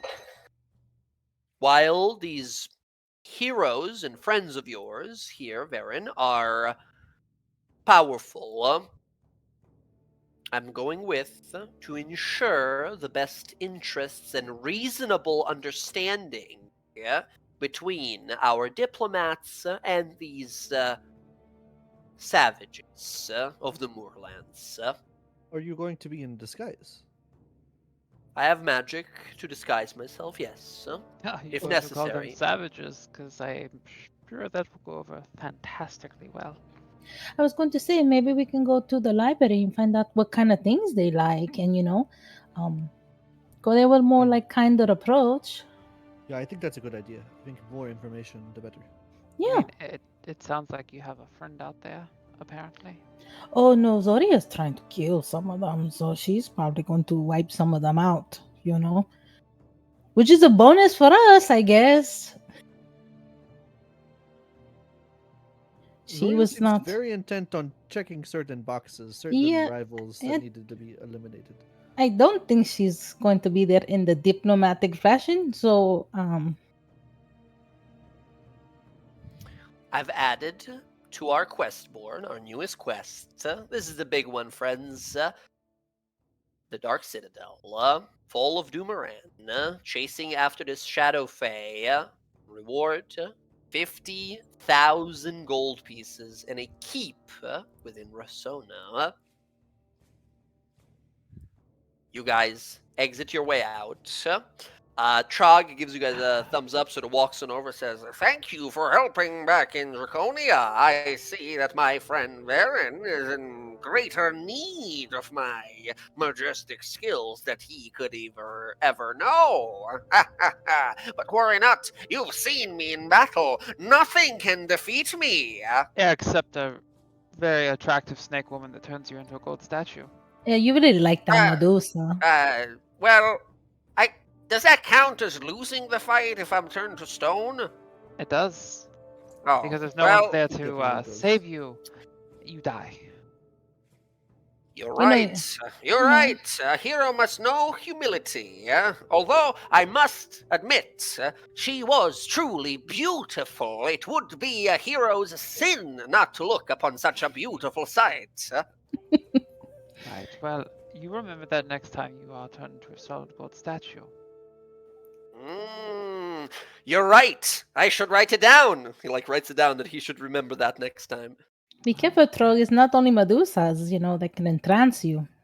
Oh, of course. You're speaking of the Schmlordlebarks.